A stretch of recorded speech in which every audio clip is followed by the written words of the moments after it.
Do it. Let's do this. This is pretty exciting, man. Getting to the bar. Thanks, babe. Getting to the bar. All right. You're the best. Here we go. We are live. Hey, cheers, cheers. How you doing? How you doing, everybody? Good. How's it going?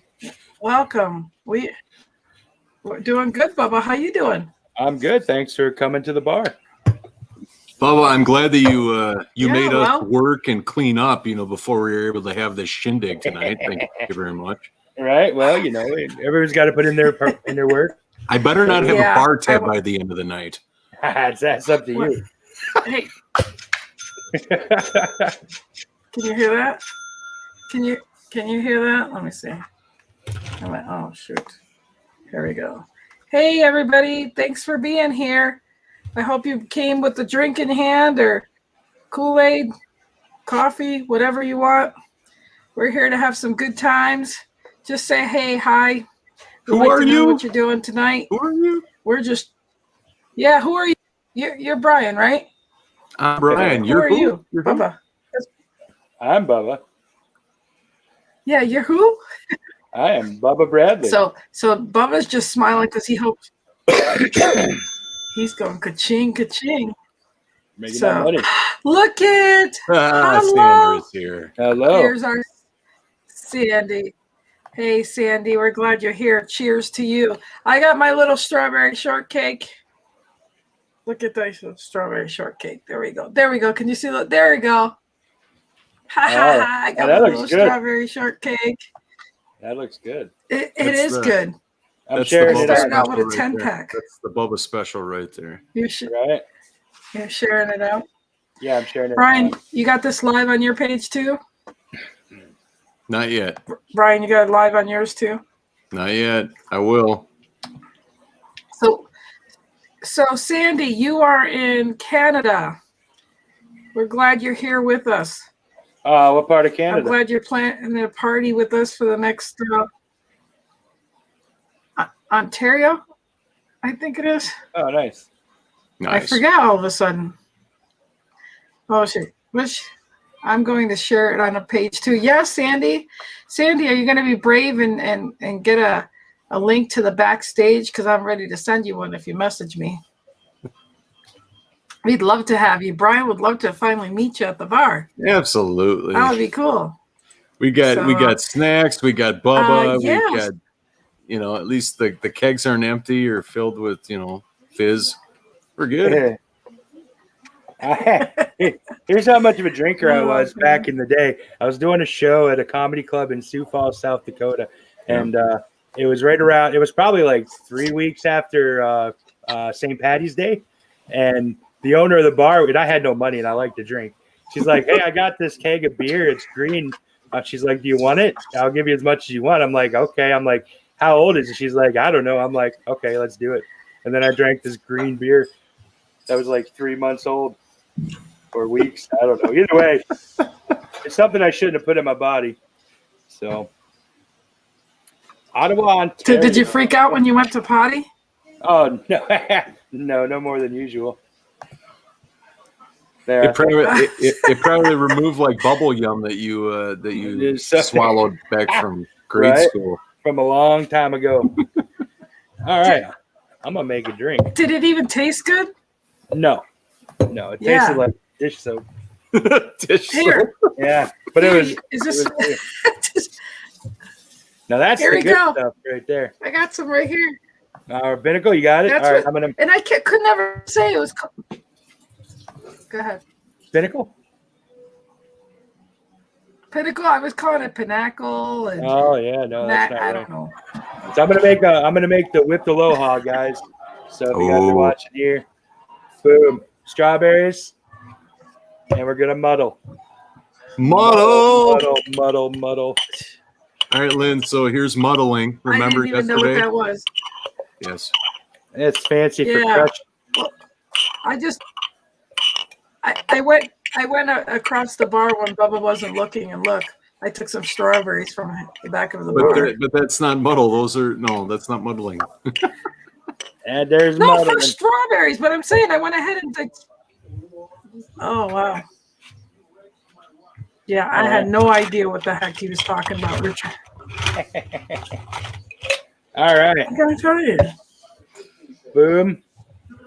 And boom. I'm gonna go a little crazy because I got some strawberry liqueur as well. Yeah, the Kuipers. Yeah. Boom. We're gonna do a little bit of and a little bit of. That was a generous pour. Well, you know, I'd hate to have to make a bunch of them. You would actually hate to take somebody's money for not giving them what they're paying for, right? Pineapple juice. Oh, okay. One part. So thanks everybody for being here Saturday night. Lynn and I are hanging out at Bubba's bar late night. Yeah. And Bubba's going to tell us some stories while he's making a drink. I am. OJ? Yeah, you are. Okay. Then I am. I don't know what do you got? I have stories. I know that. It's when I got arrested. I know you do. Oh yeah, tell us about that. Oh no. Give me a I just looked and it was just all me all the time. Really, the only time that I got like truly arrested, I didn't pay a like a license plate fine or something, and they came and arrested me on a Sunday at the bar that I worked at, actually. And God bless the owner of the bar. She was trying so hard because the cop's like, "Do you know who this is?" And she's like, "Oh, I don't know." And the cop eventually went like, "No, him right there." And she's like, "Yeah." But the best part about that is two of them came in to get me. And then cops are always leery about me because I'm a big dude, so they don't know what's going to happen. I'm a lot to handle. Like they always tell me that, they always say that we're just going to tase you if you mess around. So I'm like, all right. But I get outside and he tried to put one single pair of handcuffs on me, which does not work. And then what I did is I pulled him around me. And when I did that, he came around me and another cop pulled his taser out. He's like, "You need to stop resisting." I'm like, "I'm not resisting, dude. Just you can't put one set of cuffs on me." And three sets of cuffs later, they got me. Three sets, one on each wrist, one in the middle. And I'm going to just go a little crazy and give it a little bit of raspberry puree because that's how oh my God, I went way too much. For everybody that when you're done, look at that. Uh-huh. That is nice. Cheers. I had a feeling that the in the moment was gonna overcome the original recipe. Right. What's up, guys? For Facebook and TikTok. Yeah, it looks good. We'll see what happens. Get my fancy how it tastes. So you like foo drinks? I do. I don't care what anybody says. My dad always goes out with me, and my dad's like a hardcore whiskey guy, and I usually look like I just got off a motorcycle. And every time I order like a daiquiri or something like that, he's like, "For a big dude, man," he's like, "You order some foo drinks." I'm like, "'Cause they're delicious. I don't care. You drink what you want. I'm gonna drink my foo delicious drinks, and I'm excited about this." Oh, But I know. What do you got? Jerky? Straws. Oh, it's straw. Okay, straw. Listen, I bought jerky for the show, but I ate it all. I like jerky. I only have 2 strawberry little shortcakes left. Oh my goodness. Bubba, what is this? What is what? Fingernail. Well, that's just I don't know. Ew. It's a fingernail. Let me see. Wait. Oh yeah, it is. Well, listen. Fingernail. When you go to a guy's bar basement and the guy's name is Bubba, you're gonna find some shit. I thought we cleaned up. Yeah, I thought that you could treat us better than this. Hey, being hospitable. Hey, Well, I'm just grateful that you gave us your address spinnable. so we could show up on time. I'm just grateful for that. Yeah, it took me a minute. We got there. It's like, should these two be in my house? That's for sure. Welcome to the backwoods of Tennessee. Tennessee, yep. So, where's the whipped cream on that? I forgot to buy whipped cream. That would be really foo-foo. Or I bought the whipped cream. Would you put that on there? Oh, yeah. Bubba doesn't do anything half. Oh, I love it. What's up, guys? No, he does it. That's pretty freaking cool. I'm not gonna lie though. If I were to buy whipped cream, I would have probably just done. So you guys, it might get if Bubba. So you guys that are watching, just nasty. Yeah. So you guys that are watching, just so you know, we're going to do a $25 Amazon card tonight. And so if you want to message any one of us that you're friends with and send in message or a picture of a drink, and it's got to be a homemade drink, but don't go to Google and find a gourmet thing, but something that you made whipped up tonight or whatever, and send it to us. We're going to do a montage of the pictures, and then we're going to pick one, and somebody's going to win $25 by the end of the show tonight. So just message us with your pictures, or message us if you have the kahunas to show up. It's really quiet so far. Where's everybody at? Have you here. It's really quiet. Where's everybody at? I know there's 10 people watching right now. Oh, there is. So what's this? Tyler's here. Praise hell. Hey, Tyler. Yeah. Dale, Bubba. What's up, Tyler? Hell, praise Dale. Excellent. We're giving out the link to get on backstage, and if you message us with this image of a drink that you got in your hand, we're gonna put that all together and vote, and let the viewers vote on who'll win $25 Amazon card tonight. Bubba, you have another Hi, Tanya. Welcome. Hey, Tanya. How's it going, guys? Look at this. See that set it off. Welcome. Right. Ooh, that made all the difference. Oh, and check you out. What's up, Donnie? How you doing? All real possible. That's just really stinking cool. I can just see once Bubba has cool. that concoction in his hand, life is great, and he just needs to be by himself. It's all good. It is good stuff. Well, when we were on New Year's, I drank the whole damn bottle of that.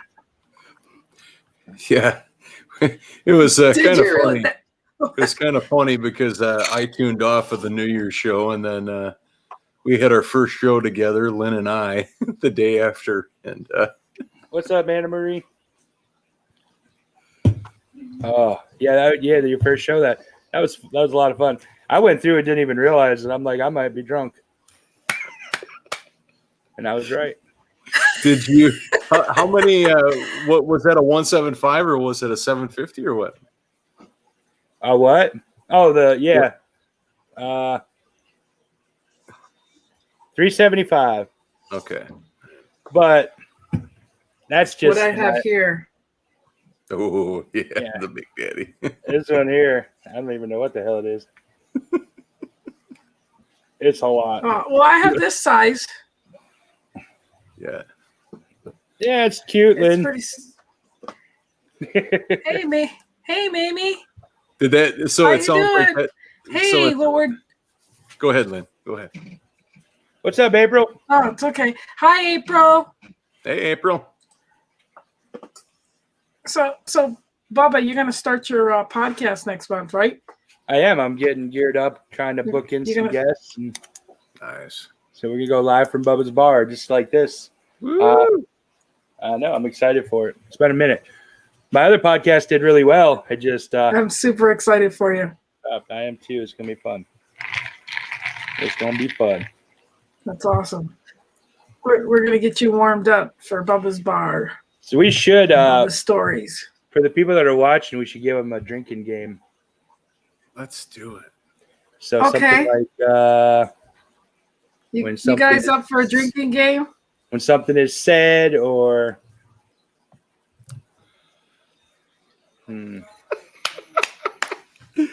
I'm sorry. You just look so at home when you take that straw in your. I'm just. Yeah, exactly. It takes me away to a happy place. Oh yeah, it's delicious. I don't know why you only served me, and I don't know why you served me only in a solo cup, and you got the glassed one. But I'll get the glass next time. It's your first time over, so we'll see how how it goes. I don't want to be cleaning up glass because Tyler, there you go. The secret word is pineapple. Pineapple. Ooh, thank you, Tyler. Ooh. So when everyone Tyler. says pineapple, you got to drink. If somebody says pineapple. Well, Bubba, I'm just grateful that you gave me a glass that's empty, so I'm going to refill that doesn't have lipstick on it. You know, right. So well, I wish you would have showed. I wish you would have showed Lynn that. Now she's going to be mad because you got a glass. You just look like somebody. You just look like somebody that would drop a glass. You're right. You're right. Shut up, Brian. So that's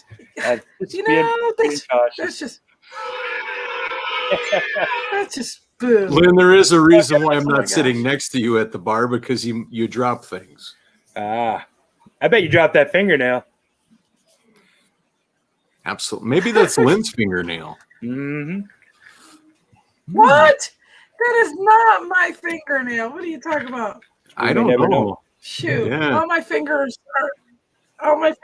are there. I don't know what you're talking about. Yeah. Okay. Oh. Well, never mind. Must be somebody else that was at his bar before us. That's right. Who knows who that could be? Yeah. All right. Well. So what time, Bubba? What time is the drinking game starting? Is that? I think it's already started.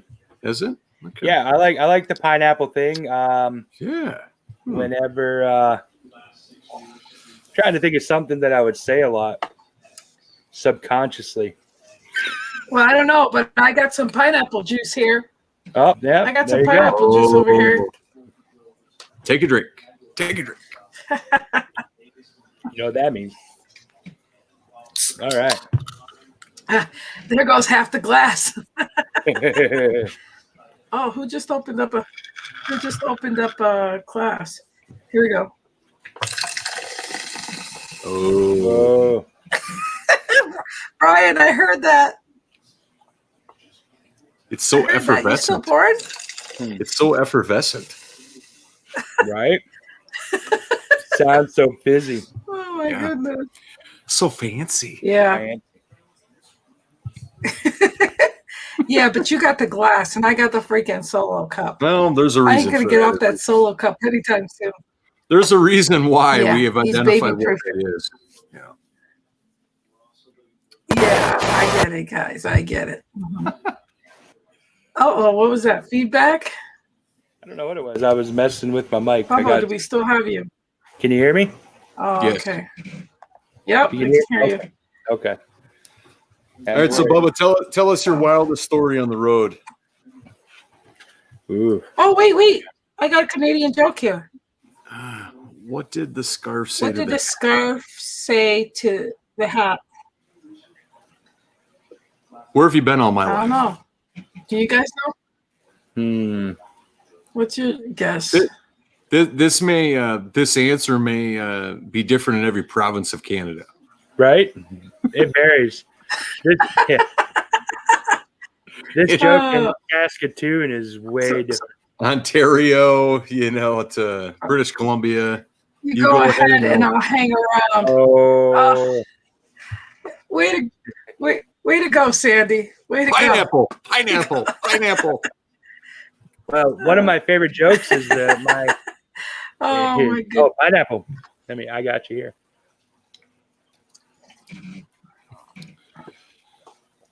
All right. So one of your jokes are what? The muddled strawberries and straw. Not good bedfellows. There we go. Uh-oh. One of my jokes is called the Canadian Border Story. Oh. And it's when I got arrested at the border of Canada. So I was in Montana. I was going up to do a show in Edmonton, Ontario. No, not Edmonton. Edmonton, Alberta, Canada. And I had some green substances with me that I didn't want to take over into Canada. So what I thought I did, I have a bubbler, which is a pipe that is buried at like mile marker 30 in Montana, like right before you get to the border. It's in some rocks, and I have coordinates mapped out on a piece of paper. If I ever get back there, I can go pick it up. But I put it there. I said I'm going to the border, and I went into. Wait. You know this is like I got friends here in Billings, Montana, right? Oh yeah. You know I got friends here in Montana right now that are listening. So go ahead. That's right. Well, I'm not going to tell them the mile marker, but it's called Mr. Bubbles. It's one of my favorite pieces. It's still there. Mr. Bubbles. Yeah, it's a bubbler because it goes. So one of my favorites.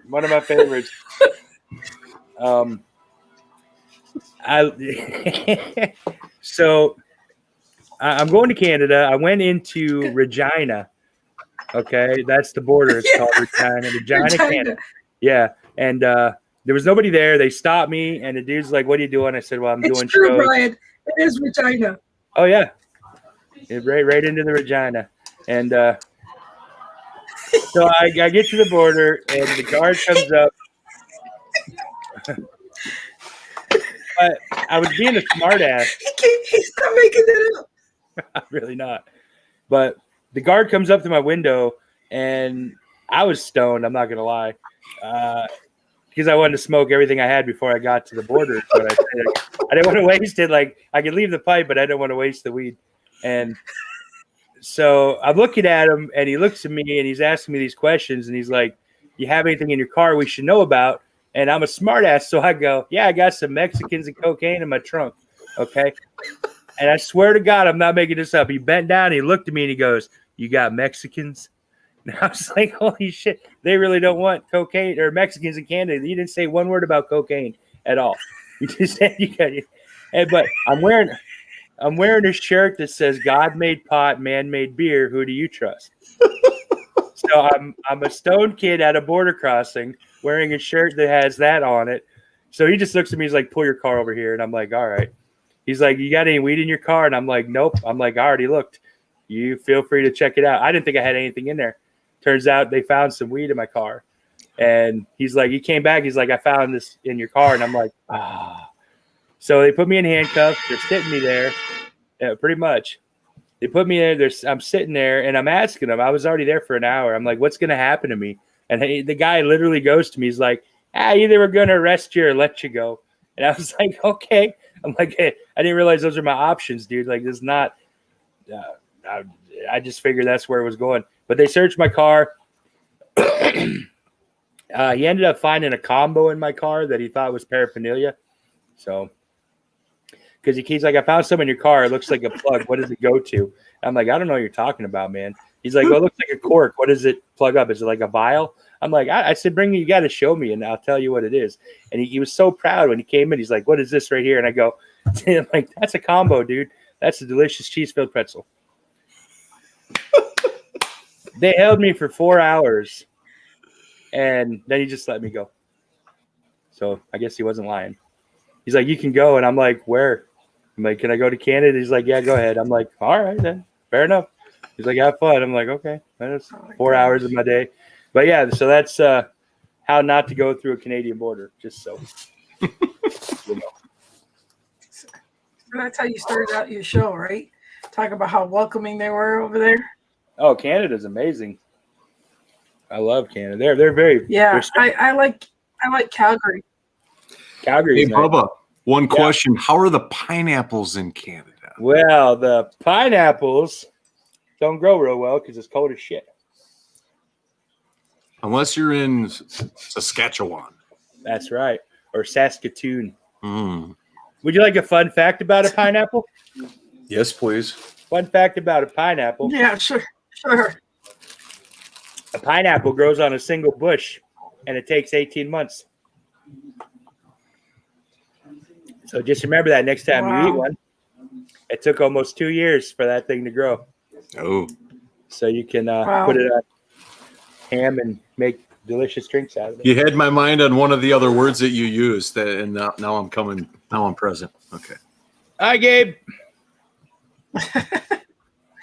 Hi, Gabe. Okay, so we don't have it. We got 13 people watching this right now. Nobody has the guts to say anything, or even message us to come up on stage. So if you have made a cocktail to be with us here this evening, and you'd be so honored to take a picture of it, and we'll submit. You can submit your photographs to Lynn or I, and we're going to put them in a collection. I got Heather's here. Hey, Heather. Hi, Heather.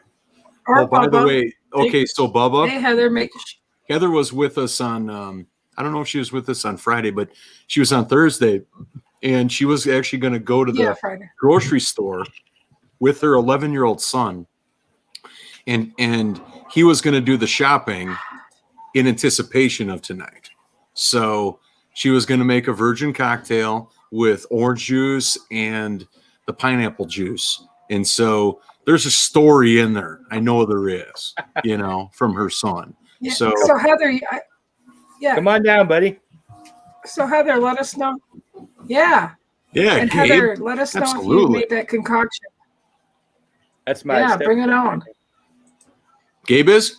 Oh, really? That's Sweet. cool. That's very cool. Sweet. He's very shy. He's very shy, so. Oh, that's awesome. I'm going to try to bring some people on. My one friend that wants to come on, she messaged me and she got a jalapeno, stuff in her eye. She can clean it out. She's going to show up. I have one friend. So let me see if I have any other friends that are online that I can send a link. You got to be careful when dealing to come up here.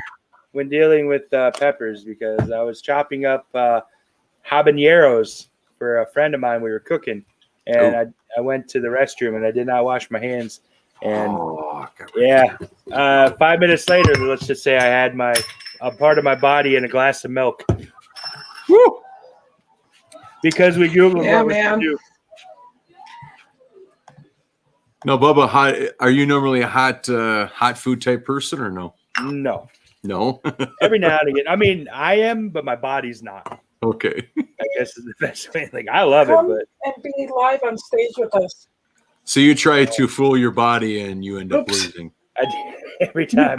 I'm like, well, my memory sometimes sucks. Maybe my body will forget. Just be like, hey, let's try a little ghost pepper. Let's see what happens. See how my body reacts. Right? How do you feel about that? Or a little, what is that? Guys, what is that? Crimson snapper or something like that? The hottest pepper that there is. Yeah. Oh. Carolina Reaper. Oh, Carolina Reaper. Yeah. Sorry, Carolina Reaper. I thought it was. She was on top of it. Yes. You weren't have you ever seen that one show where it's they're celebrities and they have a conversation and they talk about different things and they have to eat the different they have to eat one of the wings that has that heat temperature of wing all the way up to ghost pepper Carolina Reaper? Oh, really? I have not. That's a pretty cool show. That's crazy. But I ran a restaurant and a bar in Nashville, and a guy brought me in some Carolina Reapers. So we did a wing challenge with them. But what I did is I took the Reapers and I broke them down into a sauce, and then I added some Red Hot, I added some jalapenos, and a couple other things too. And then I let it stew for like an hour or two. Okay. Ooh, buddy. I wouldn't even touch it. Heather just sent me a picture holding her a drink. Heather did? Excellent. Yeah. For everybody that's just tuning in. For everybody that's just tuning in to us, we're at Bubba's bar and he's mixing up his second cocktail, so we're having fun. And Lynn has got a red cup, and Bubba actually served me a clean glass with a pint of delicious beer and no lip marks on it. So I'm grateful for that. Right. That just ain't right. Yeah. Well, we'll see how it goes. So, Cheers. Cheers. Who knows? I might find, if I look around here, I might find another clean glass on the floor somewhere. Heather said he did and made me a drink. He ended up getting fruit punch and passion fruit. How cool is that? That's excellent. Yeah. And no pineapples. Yeah. Pineapples. We get pineapples. Pineapples, Lynn. Pineapples. Yeah. Pineapples. I'm trying to send this invitation to people and see if they'll click on by accident and show up on stage like Bubba did to one of his friends. I have a question for you. How did you come up with this this concoction, this recipe for your cocktail? Well, I Googled it. That was an interesting story. Oh, he just killed that. There was a moment in my head where I was like, quick, think of a good story, and then I just went blank and I just went blip. Nope. Well, let's see. What I was doing is I was watching Hawaii 5-0 on the TV, which made me think of pineapples, and then pineapples made me think of the beach. The beach made me think of vodka. Vodka made me think of Russia. Then I went off on a weird place for a while, but then I went back to the beach, went back to the vodka. Then I was like, you know what would be good is if we put pineapple and orange juice and some strawberries with some of this whipped Pinnacle vodka, and there we go. Okay. I should have led with that. Aww. Heather said she was sad. Why was she sad? Yeah, because let's see. Yeah. Heather, Why were you sad? Let's see. We don't want people to be sad on our show. Let's see. We're at Bubba's bar. Nobody's sad ever. Right? Oh.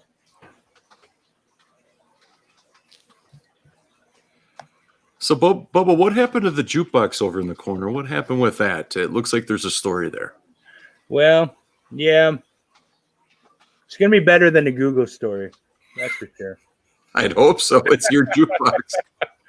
Well, let's just say that this bottle was full at one point, and then I made it not be full, and then the jukebox decided it wanted to play some Nickelback.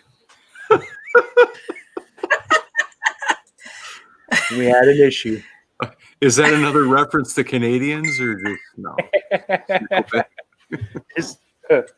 I really actually he wants to get through the border. Get through the border. God. Did you guys hear? I mean, your company might send you up to Canada. Did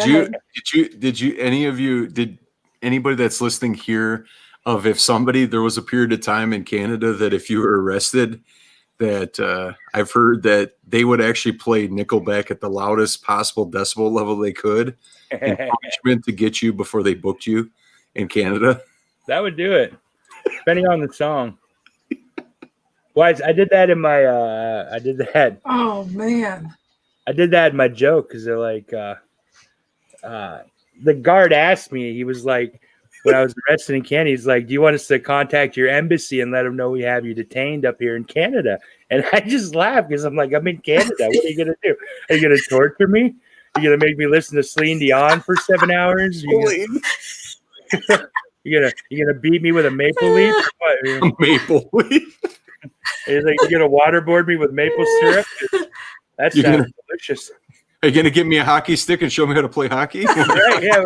What are you gonna do? What are you gonna do? I'm gonna call my embassy. Yeah, let them know I'm over here in Canada. Help! I'm scared. Yeah, we got this guy named Bubba Brown. They're like, Bubba, we've been trying to get rid of that boy for a while. What are you talking about? I'm scared here in Canada. We wanted him for a while. We just didn't know where he was. Yeah. Let's see.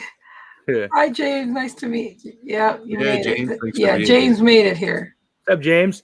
Gabe, if you want to come down, come downstairs, buddy. I'm cracking. Come on, man. Come on down. Come say hi. He's very Don't shy. be shy. Nah. Oh, look, Heather made it. Heather is here. Heather. Hello, guys. Hello, Heather. That is an Have awesome. your drink in your hand? I don't know if it's a Did you drink robe that or already? is that. Look at it. There you go. Look at that. Look at that passion fruit and what else? Here, is it? cheers. Yes. Cheers, Heather. Everybody. Cheers. Pineapple. Cheers. Pineapple. Cheers. There we go. Woo-hoo. Oh, Oh, wait, we have another one of my friends. It's Jennifer Boyd. Cheers. Aloha from Hawaii. Oh, Aloha. I Wow. see drinking happening. I'm are not drinking. equipped. Oh no, we're drinking a Hawaiian drink. It's called Aloha, right? I don't Yes. remember. Okay, I made it up, but I don't remember. Well, hi, everybody. Oh, she got Oh, Hey, Jen, nice to meet you. well, she got a little fuzzy. There we I'm go. fuzzy? And she's got their little Oha. No, you're better now. Okay. We got you the little Aloha flower in your hair. See, now we got somebody from Hawaii with, and I've got myself a little strawberry shortcake. Nice. So my brother and my mom and my sister all lived in Hawaii for the longest time. Oh, really? What island? The big island. They lived in Honoka. I live in Honoka'a. Oh, really? Yeah.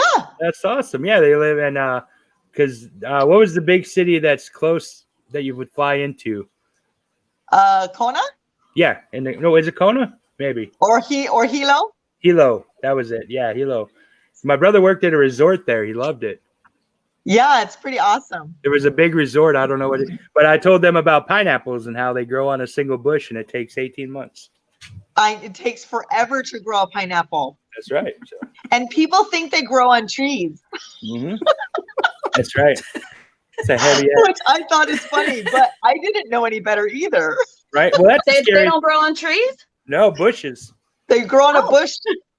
I had One- no idea. One single my dad pineapple. grew up right.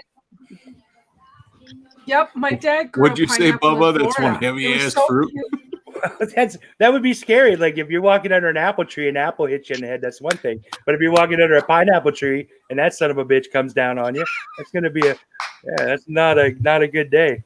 It's like coconuts, right? Coconuts coming down on you. That's not, and they actually do grow in trees, so They do grow on trees. it's dangerous. You never know. Yeah, they have to trim them at the resort to make sure that they don't injure people. Oh yeah. It's not like the cartoons. You don't just walk it off So with did- some little birdies flying around your head there. Do they have orchards full of pineapple like things? Does anybody know Yeah, that? but it's called a plantation. Oh, okay. I didn't know. Roseanne Yeah, I Barr think of owns one. plantations. I think of cotton. Roseanne lives down the street from us. Yeah, she has a big thing down there. Yeah, she got a macadamia nut farm. That's right. See, I've never went to Hawaii. I wanted to, but I don't like to fly. So Lucas actually ran into Roseanne at the gas station the other day. Wow. oh, that's awesome. Yeah, Oh, Roseanne Barr? Yeah. she drives Bar? like shit. He said she drives like crap. He was behind her when he was trying to go to the to the dump, and she was like driving crappy. Oh, Uh, I wish I would have Oh went, my but you won't. goodness. You won't That's put too me in an funny. airplane. I won't get on an airplane. I just won't do it. Oh Yeah. no! Why? can you get on there in a boat? Can you go Well, there? Here's the thing. You like if you can go to China if you wanted to. If you go to a port, you can get on a foreign vessel and they'll take you anywhere you want to go. But you're not allowed to board from America on these vessels, and American vessels aren't allowed to take people from ports to port in America. So if I drove up to Canada, I could get on a Chinese ship maybe and then get over there. I don't know, but it would be It's kind of crazy. That's Yeah. crazy. yeah. Or I could get on a cruise ship and then just like jump off and be like, oh, I'm here now. But you know what though? I haven't seen cruise ships that actually come to Hawaii. Like you have to fly to Hawaii to take the cruise around the islands. Yeah, so I'm just out of luck. Man, get on a plane. No. You're not gonna It's come say safer hi? than a car. She was a comedian. I don't like that. See, I do a joke about that. Okay, here's the thing.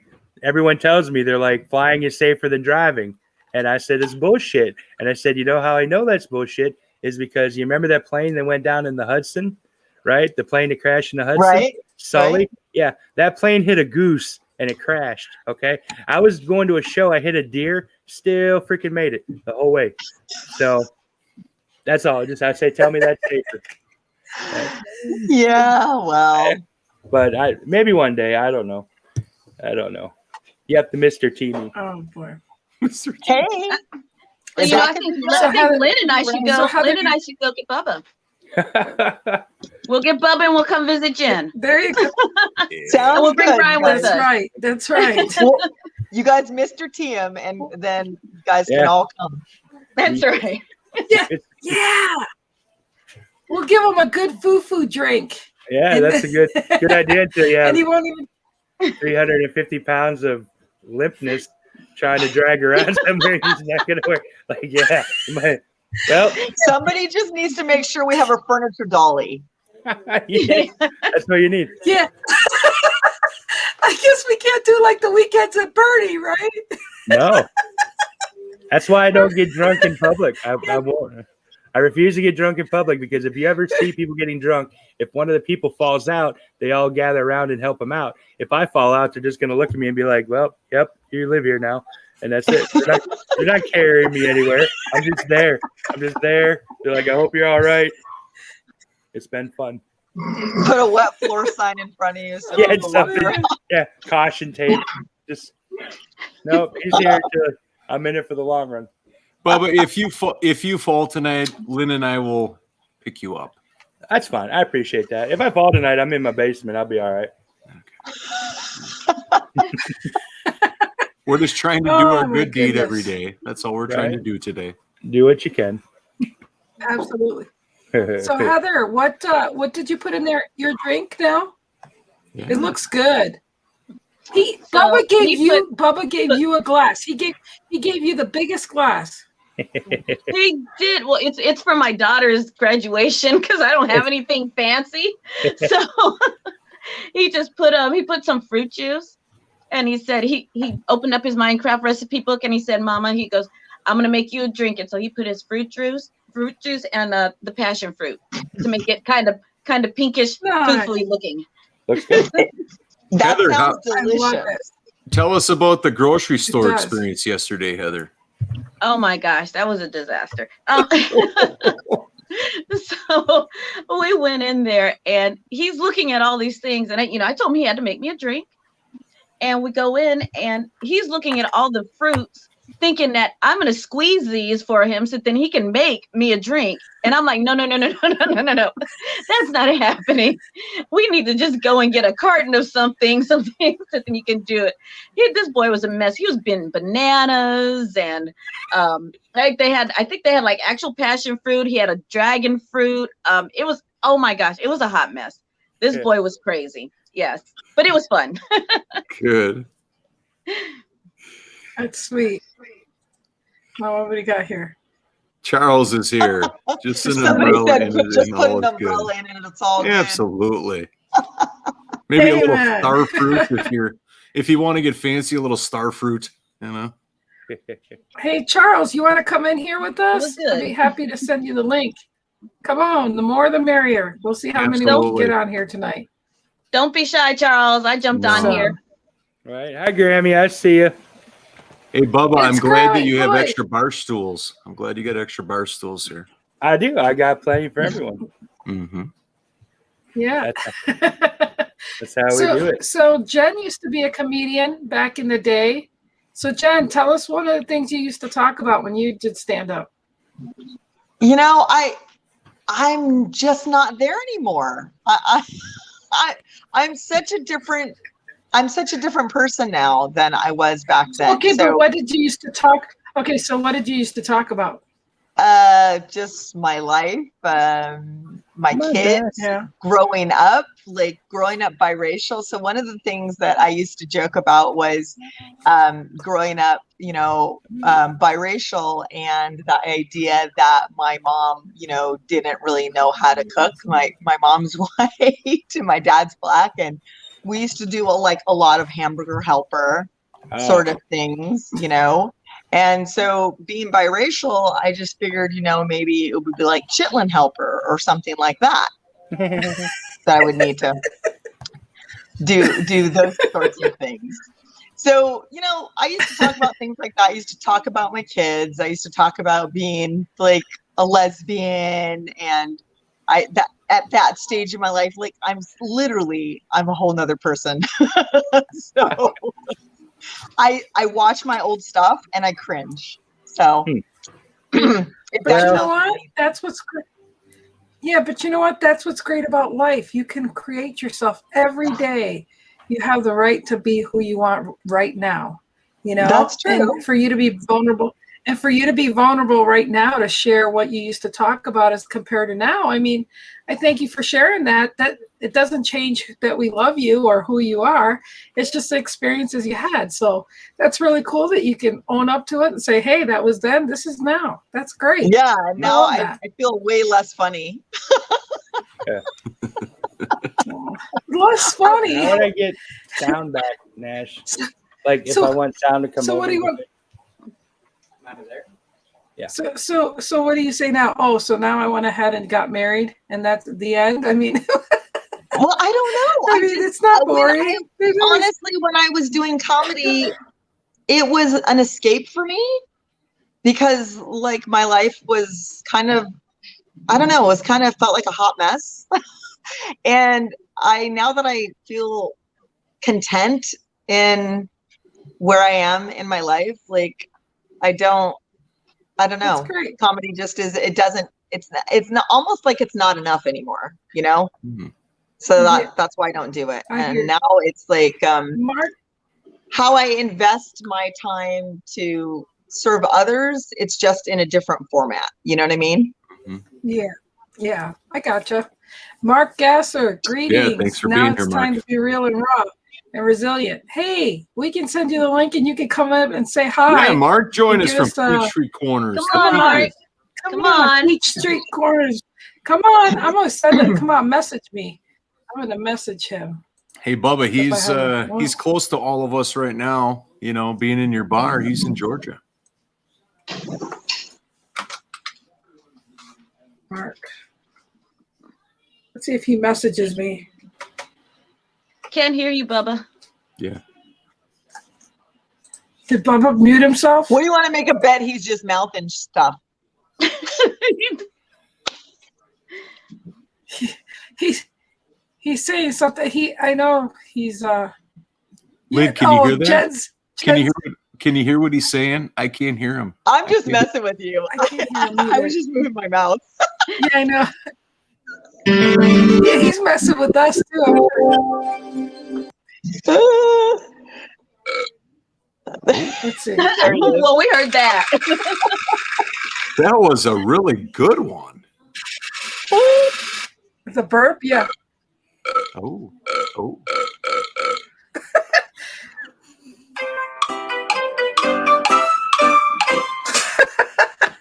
I got some sound effects here. I'm just loving it. Come on. Oh my gosh. I don't even know what I'm doing with my volume here. Let's see. Let's see here. In your face, sucker! Here, this is what I'm hearing right now from our audience down below that's not commenting. I'm hearing crickets. So Jen, I have a question for you. Yeah. Is that when you said that you've moved on from comedy, was there anything in particular that led you to come to that conclusion? No, it was just growth for me, I guess. Okay. And it's not a bad thing, right? I loved comedy, but part of why I stopped was when I came to Hawaii, it just it was really foreign to me. Okay. And so part of it was I didn't really know how to incorporate my comedy with the lifestyle here. And so it was something that I was not really comfortable, dipping my toe in this pool here. Okay. Because I came from Colorado. So that's tricky. I was doing Denver. I was doing Comedy Works and, fairly regularly. And then just places around there. Colorado Springs and things like that. And so Hawaii was really, really different for me. And I felt like an outsider when I first got here, and kind of the same things that are funny on mainland. I didn't feel like I was there and comfortable enough writing that kind of material here. I felt like I'd be a hack, you know what I mean? Okay. When I first got here, and then it just kind of fell by the wayside, because I was like, I don't even know how to get into the comedy scene here, and if I would want to. Okay. So, right. And it's tricky. Yeah, and so I just never really got back into it, and I found that like I love doing kind of inspirational, motivational stuff on Facebook, and so then I finally just felt like, oh, okay, like this is my calling. Like this is what I'm kind of meant to do. And the comedy was great, and laughter, like making people laugh, is like one of the best things. Like you guys know, like that's like one of the best things. It's one of the best feelings that you can get. You get that high, you know, when they laugh at a joke, and you kind of expose yourself, right? It's like the next. It's one of the I don't know, most raw things that you can do, right? Is to right place. get on stage and just make people laugh. And you don't have props and like anybody to fall back on, but just you. It's just you and that microphone. Well, you're dumping your soul out on the stage. It's something you cultivated. That's something you put your work into. And when you put it out there, the fear of it not being reciprocated is terrifying. Terrifying. Oh my gosh, it falling flat or being heckled, like. I mean, I got to tell you, like one of the last times that I, because it got to the point where, I was doing it less and less, but I actually went off on the audience. Like, so somebody heckled me and instead of like, attacking the heckler, the one heckler, I turned on the audience. Like I flipped, like I lost my mind. And like, basically my husband was like, did you just like basically call everyone in there stupid? Like, it was bad.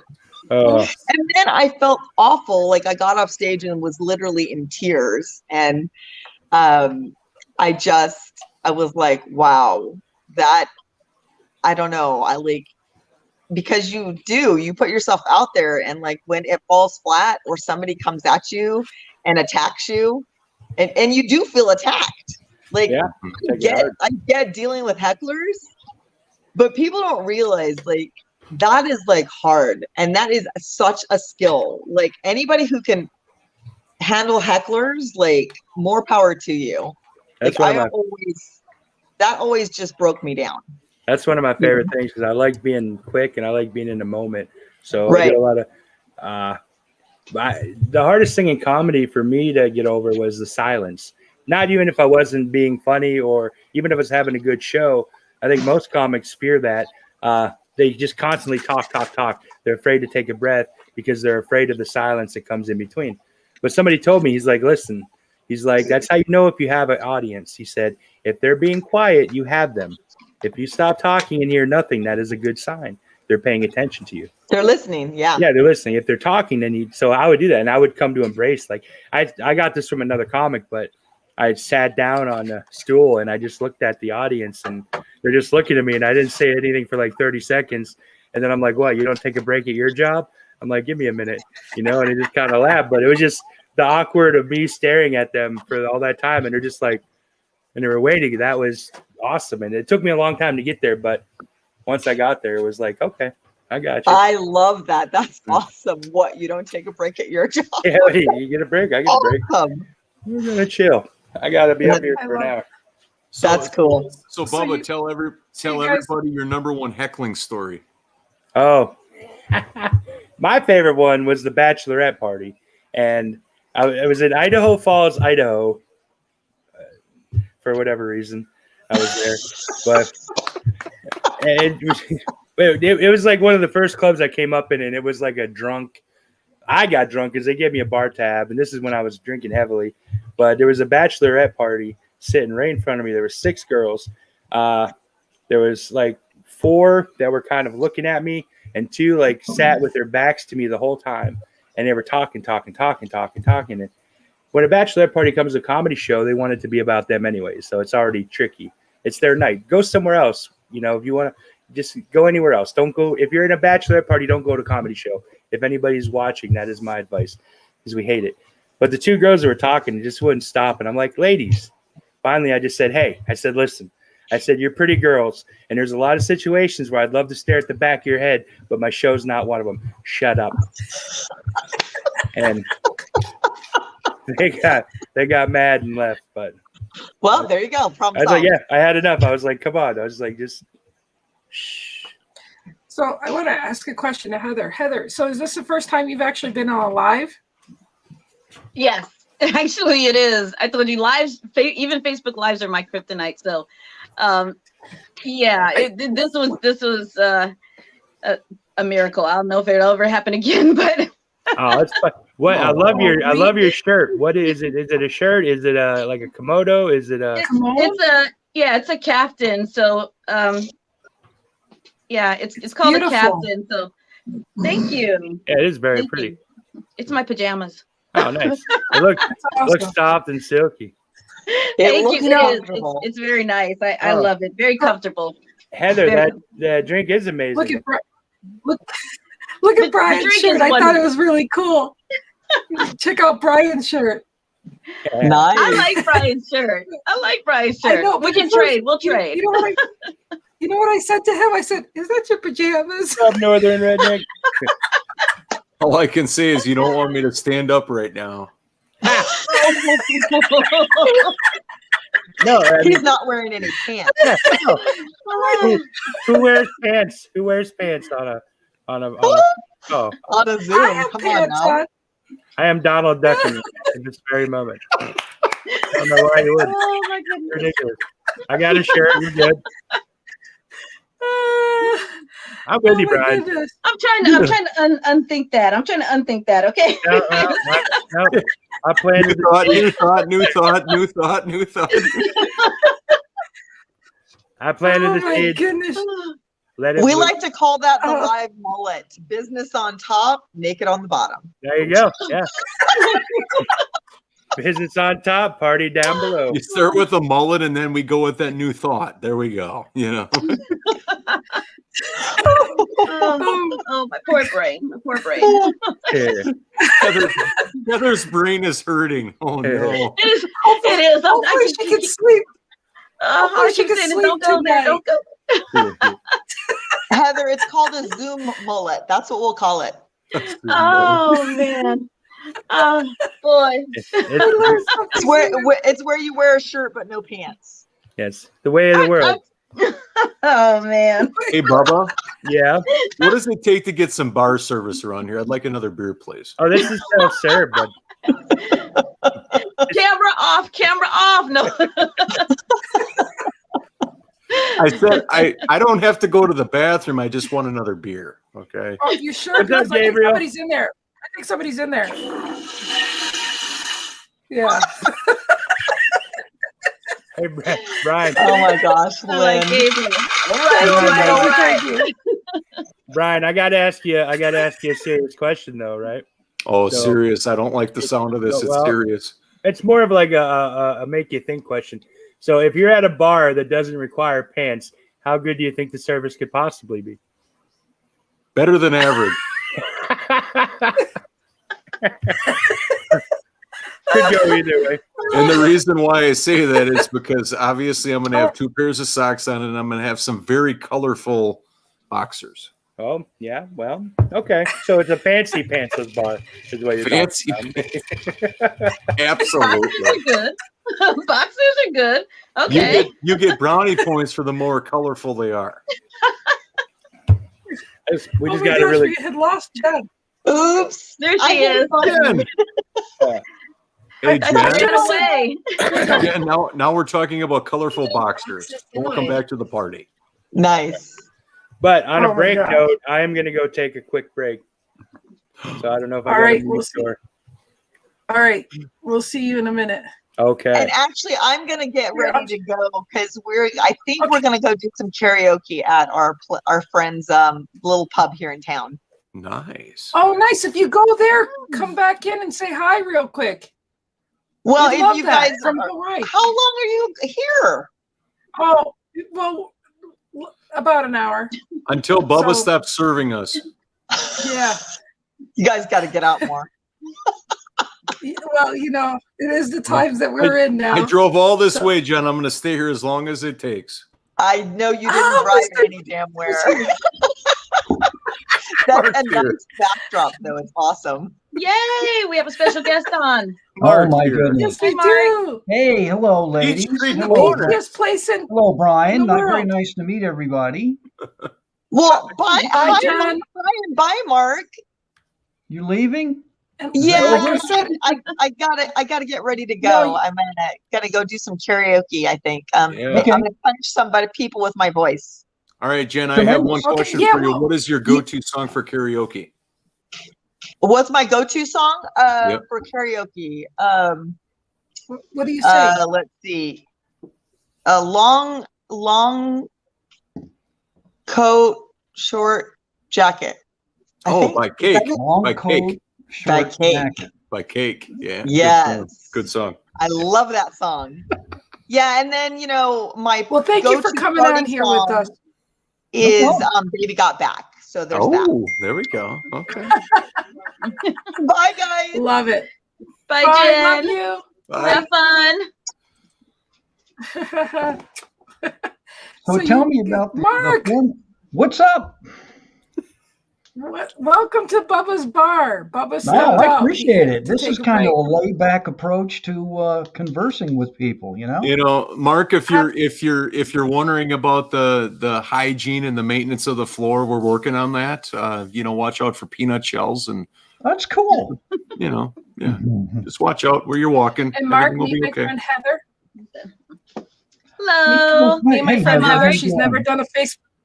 Really? She's never done a Facebook Live, and she's on here with us. So That's what great. an honor to have her hanging Oh, out with great. us.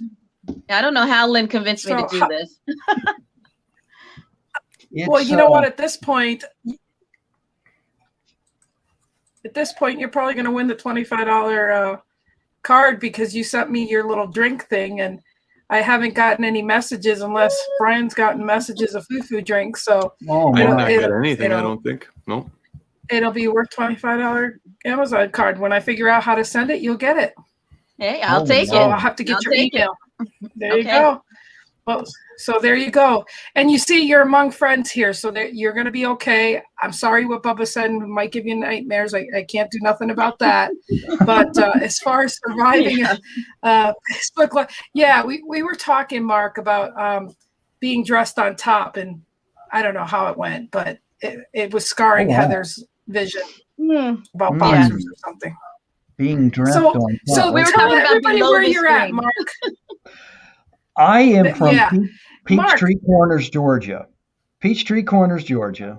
And I tell everybody it's the peachiest place on the planet, and everybody teases me about it. But seriously, it is Peachtree Corners, Georgia. And if you've ever come to in the city of Atlanta, there are more Peachtree streets, corners, boulevards than I care to even fathom. Peachtree, Battle Tank, Creek. I mean, stop. it just goes on and on and on. So when I first moved Tank, here, stop.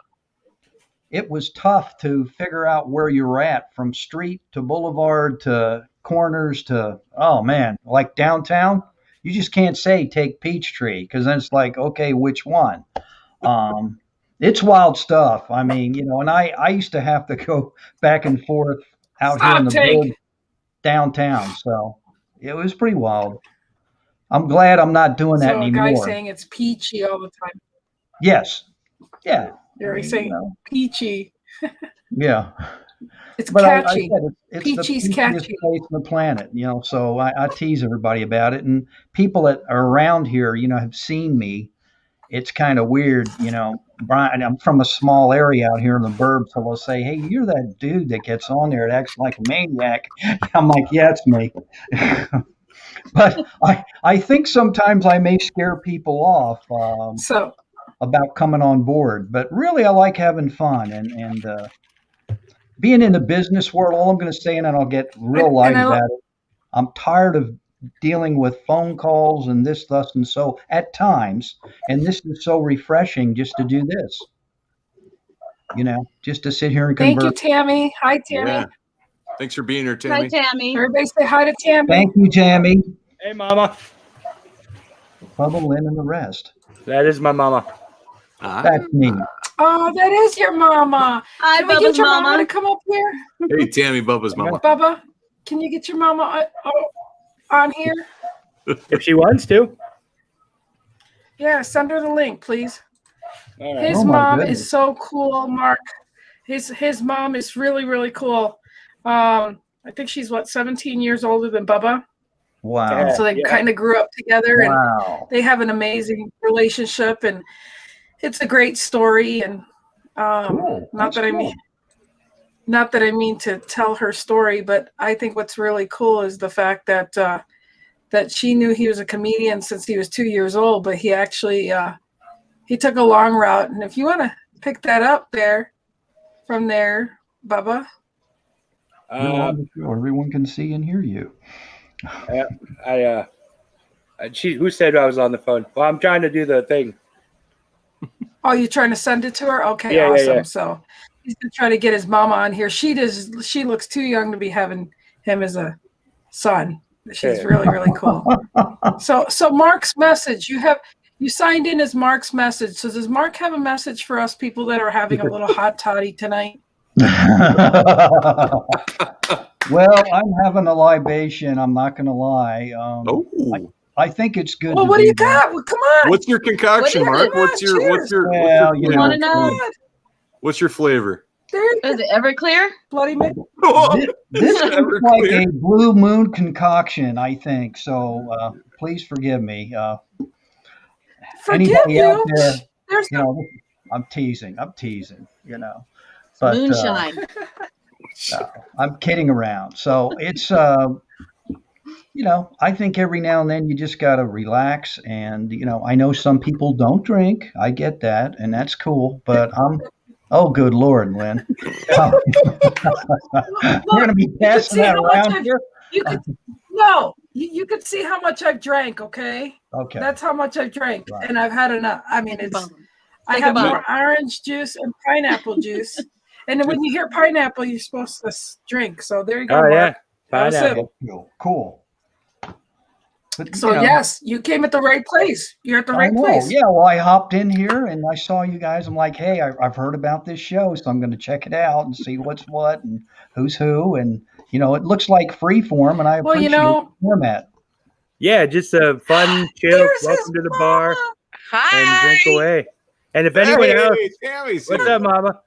Hi, there. Bubba's mama. Hey, Miss Tammy. Welcome. So I can't really hear you guys a lot. It's like kind of low. could be her. Well, we can hear you. Okay. I can barely hear you guys though, like very, very light. So How about if you turn up your volume maybe on your side for you to hear? On your yeah, phone. I did. I checked that, but it's good. I don't know You can hear why. us now? No, it's like you're real far, really, really far away. I mean, you guys are, but And if Hi, anyone, Brian. is, How you doing, Hi, buddy? Mama. If anyone's watching that wants to come on and join, just message me on Messenger, and I'll send you a link. Yep. So if you're watching and you want to come on Yep, in, and- just shoot me a message. I'm good, Mama. How are you? Absolutely. We are. I'm good. Hanging in there. When's the last time? How far away do you live from Bubba? 10 hours. Oh, wow. 600 Aw. and 660 miles. So Bubba, you're So where from do you, I'm in Tennessee. She's up in Pennsylvania. and Mama, where are you at? No. And you're in Pennsylvania, Mama? Yeah, I'm by Reading and Harrisburg, like in between those two towns. So By Mechanicsburg and Harrisburg? yeah, kinda. I'm in Hamburg. Yeah, you go through Mechanicsburg's know what on the other Hamburg is. side. Yeah. Now, is Right, that close right. to Montrose? What's that? Is that close to Montrose? I'm not sure. We're close to the Poconos. We're mostly Right. like southern eastern Pennsylvania. Okay, so that's Montrose is right up in the mountains. Oh, yeah. Oh, wow. Yeah. Where do you live, Heather? Where do you live? I'm in Virginia, but my dad lives in Montrose. He's from Philly, but he lives in Oh. Montrose. Yeah, so Philly's right there too. Yeah. Wow. See, What's I up? grew up And I'm in Lebanon, Montana. Pennsylvania.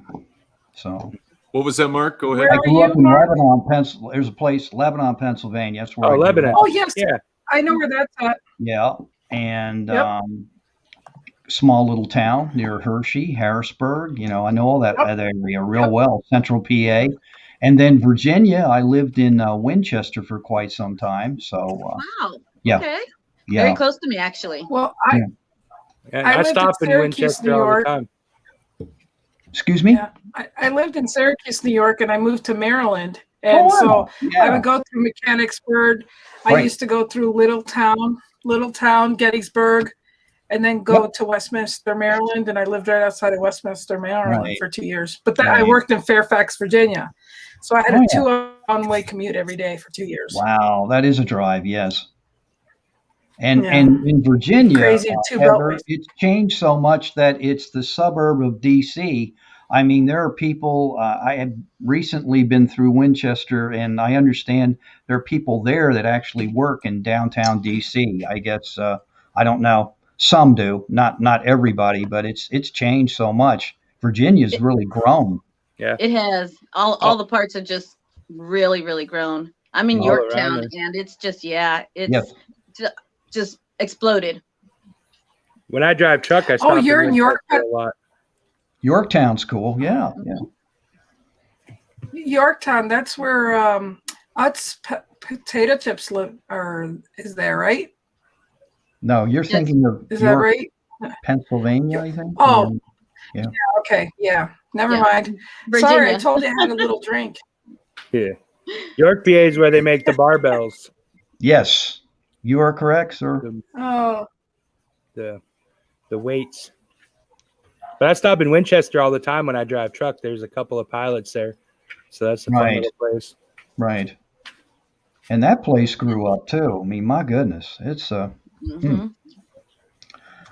yeah. When I was through there, James Madison College. Now it's a university. University. So yeah, I mean, Yeah, everything yeah. is just kaboom. So It grew up. Yeah, their campus is pretty huge now too. it is. It's even compared to about 5-6 years ago. Yes. It's everywhere around here. It's just booming. Yeah. It's getting really huge. So lots of zoning and you know adding. what they say, you build it, they'll come. Well, how And they're about you, coming. Brian? They're How's coming. it- Too many. how's it in Too your many neck are of the coming. woods? Whoops. Brian, how's it in your Sure. neck of the woods where you're at? Is it you still small or where you What do you live? mean small? Well, where you live at Has it Has grown? in Wisconsin. I mean, how are Oh, there's a lot of sprawl everywhere. I mean, but Mhm. it's mostly apartment buildings and condos and that kind of thing. Gotcha. Yep. There was a coach. I don't know if you would know this name, Coach Jerry Pettigrew. Would you know that name? High school, really well-known coach up No. around your area. No. Because we have some people from Wisconsin. In fact, I'm not kidding you, and they're Packer diehard fans, and they have Packer parties. And I remember Tomorrow. one time, oh yeah, I couldn't believe what I was watching. I was like, "What do you guys do?" Oh yeah, we do this every game, So come over. I'm like, "Oh my God, they got cheese heads. They're in green. They're and here they are in the South." I'm just like, "Okay, whatever, cool, But yeah, neat people. Packers huge in Montana too. Packer fans are all over the place. Yeah. Well, tomorrow's That's a critical game tomorrow. Yes. So, Yes. Yeah, it'll be an interesting debut, so to speak. Out of the options, I didn't want the one we have. I'm going to be completely honest. Well, no, it's scary because if anybody can beat them, I mean, that gentleman there, Brady. Yeah. There's just something about him. I don't, Well, and it doesn't matter the group he's with. If it's a new team or not, it doesn't matter. But Aaron Rodgers is a pure passer. He's fun to watch. I mean, man, he's cool. Well, 24 degrees and snow flurries are predicted, so hopefully that's a deterrent for Tampa Bay. Maybe, but Brady will flourish in that because he's used to them bitter New England. Well, that's it. Is it really going to affect him, or is it going to affect other members of the team? It might affect, the team maybe, but not him. He'll be good to go. Yeah. It won't affect him at all. Mm-mm. Yeah. Heather, who do you root for in Virginia? What Redskins or do they? Well, yes, most Virginians do. I'm actually not a native Virginian. So, funny story. I'm actually from South Carolina, so I love the Panthers. However, I'm actually a 49ers fan. So. Oh. That's wild. Yeah. A little out of your league. Yeah. So we're we were there last year, but this year we're just watching everybody else. Yeah. Football is a hot button issue for me, so I need to not. Why is that, Bubba? I was a diehard Washington fan for 26 years. Oh, wow. And until they changed the name, and then I just. Yeah. No, I meant to ask, why do you think did they change the name of? I think they're going to go back to it. I mean, once all of this blows over, I think they're going to, go back to it. I'm Native American as well. I have a lot of Native American blood in me, and I don't get why they changed it. I mean, here's my problem with it, and this is somebody else had said it too. So they changed the name to the Washington Football Team, which is so generic, okay? And they had a long-standing history. And if you have an issue with the name or not, the thing I felt they should have done was they should have sat down with some Native Americans and they should have said, okay, we want to honor your culture, like we felt we have been. What is a name that you guys would be accept? What is something that you would like? That way we're not erasing your, image from us. We're not throwing that away. What would you like? And that would have, for me, I would have been cool with that. I would have been like, yeah, that's awesome. But they just went and did a generic. That's what bothered me. They should have sat down. If it offended me, like, what would you guys like to see on what would make you happy? What would you like? And that would have been awesome with me. But they didn't do that. So and then I get all pouty about it and I stopped watching football. I mean, and it turned out there was a survey done and most Native Americans weren't offended by it. Yeah. They were like, it's right. Whatever. Yeah. You had a few that were like, yeah, change it, take it away. And they went off of that few instead of the majority that were like, they've been the Redskins for the longest. Well, we're fine with it. So I mean, 1939 or 35 or something. It's kind of like. And now it comes to fruition that we need to do something about it. Yeah. Pineapple. Kind of like like I said, most of the Cleveland Indians. They Cleveland changed their name, the Indians. Yeah. And I have a hat with that image on there. And my sons one day remind me, hey, you shouldn't wear that. And I'm like, really? Okay. I didn't even think about it, but Yeah, we've got a lot of Washington what are they called Redskins now? stuff. So I love it. I love the team. What, Cleveland? Yeah. What did they change it to? They got rid of the logo. The logo. Yeah, on the hat. It was a picture of an Indian. So they're still called the Indians, but they put like a C up there, Okay. So, So it's like a C+ effort to appease people.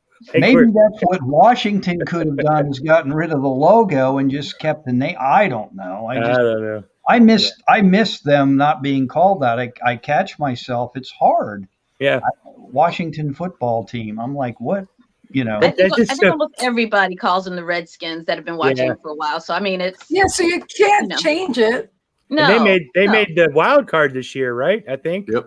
So one year I don't watch. Mm-hmm. Yeah, it figures. I happened to look it up one time, and I was like, and I have a lot of friends that are Pittsburgh Steelers fans, and I happened to look up when they beat them when they were undefeated, and I was like, oh my God, I would have had so much fun with this. but nope. I'm not happy about it. I'm not happy about it. My husband's a Washington fan, and this is the one year he actually got to gloat about it over me. Oh, no. That was a season that turned bad real quick. You know, they go 11-0, the Steelers, and then their final 5 games is 1-4. Yeah, they tanked. Yeah, it's kind of scary. Maybe it was a deflated ball. Well, you know, I don't think Atlanta's ever recovered after playing that certain team where that certain quarterback. I'll never forget. I left my father-in-law's. I said, this game's over.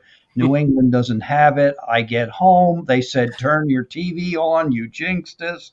And I'm turning the TV on, and I'm watching him tie the game at 28. And I'm like, what in God's name happened? And, you know, I could not believe what I said. We're going to go into overtime. And I'm like, good Lord, how'd this happen?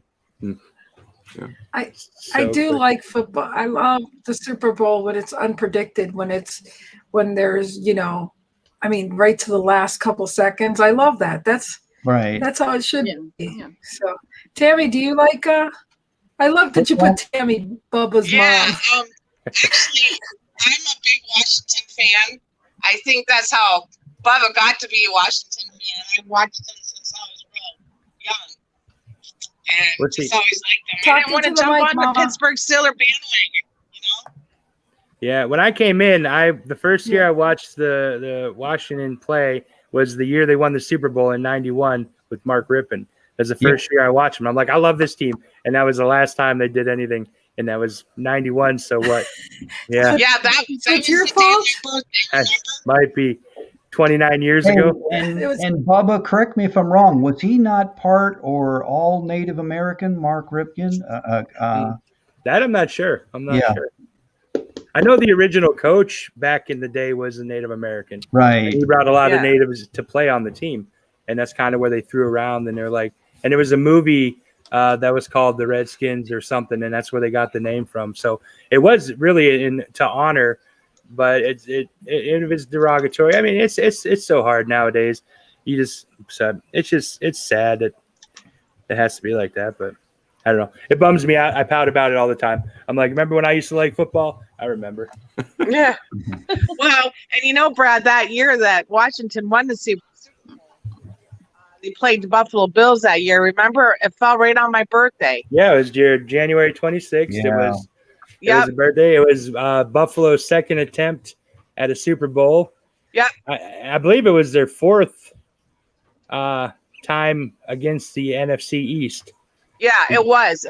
And they were really hoping for a win. And it was a second against the NFC East because first it was the Giants, they lost, and then it was us and they lost. And then the next 2 Super Bowls, they lost to the Cowboys. So that was the whole era. Old, what's his face? Quarterback for the Bills. Why can't I think of his name? Jim Kelly. Mark Kelly. Jim Kelly, yeah. He had cancer, and he survived it. That's right. Yeah. That's right. Yeah. So what time's that game tomorrow? Brian. I think it's at 3:35 or 3:45, and then the second game is at 6:30 or 6:30, 6:45 tomorrow. I mean, so how much of a fan are you going to be? If you lose, you're going to be crying, or are you going to be happy? No. I need to know. I need to know, so I need to know what to expect for Monday's show. No, we'll be good. We'll be good. We'll be cool, calm and collected. As long as I have my coffee, we'll be okay. Be cool, man. We'll be good. We'll be good. I think it'll be I want it to be a good game. I hope it goes back and forth. You know, the thing is, you have better playoff games than you do the Super Bowl sometimes. That's the. Well, so and knowing that Brady's been here 6 times prior and whatnot, you know, pressure doesn't fade him at all. So, yeah. Well, guys, I actually have to get ready to go. I got to go put my little one to bed, but it has been great being here with all of you. Thank you so much for being here. Thanks for being here, Heather. Great to meet you. I'll add you on Facebook if you're. Lynn, is this like trolling? Are we inviting anybody? No, I'm teasing. Bring them in. I'm just special. I'm special. No, just joking. No, Heather, I didn't mean that by you. I know. Lynn, I'm about to go to my phone. Subliminal messages to everyone. Okay.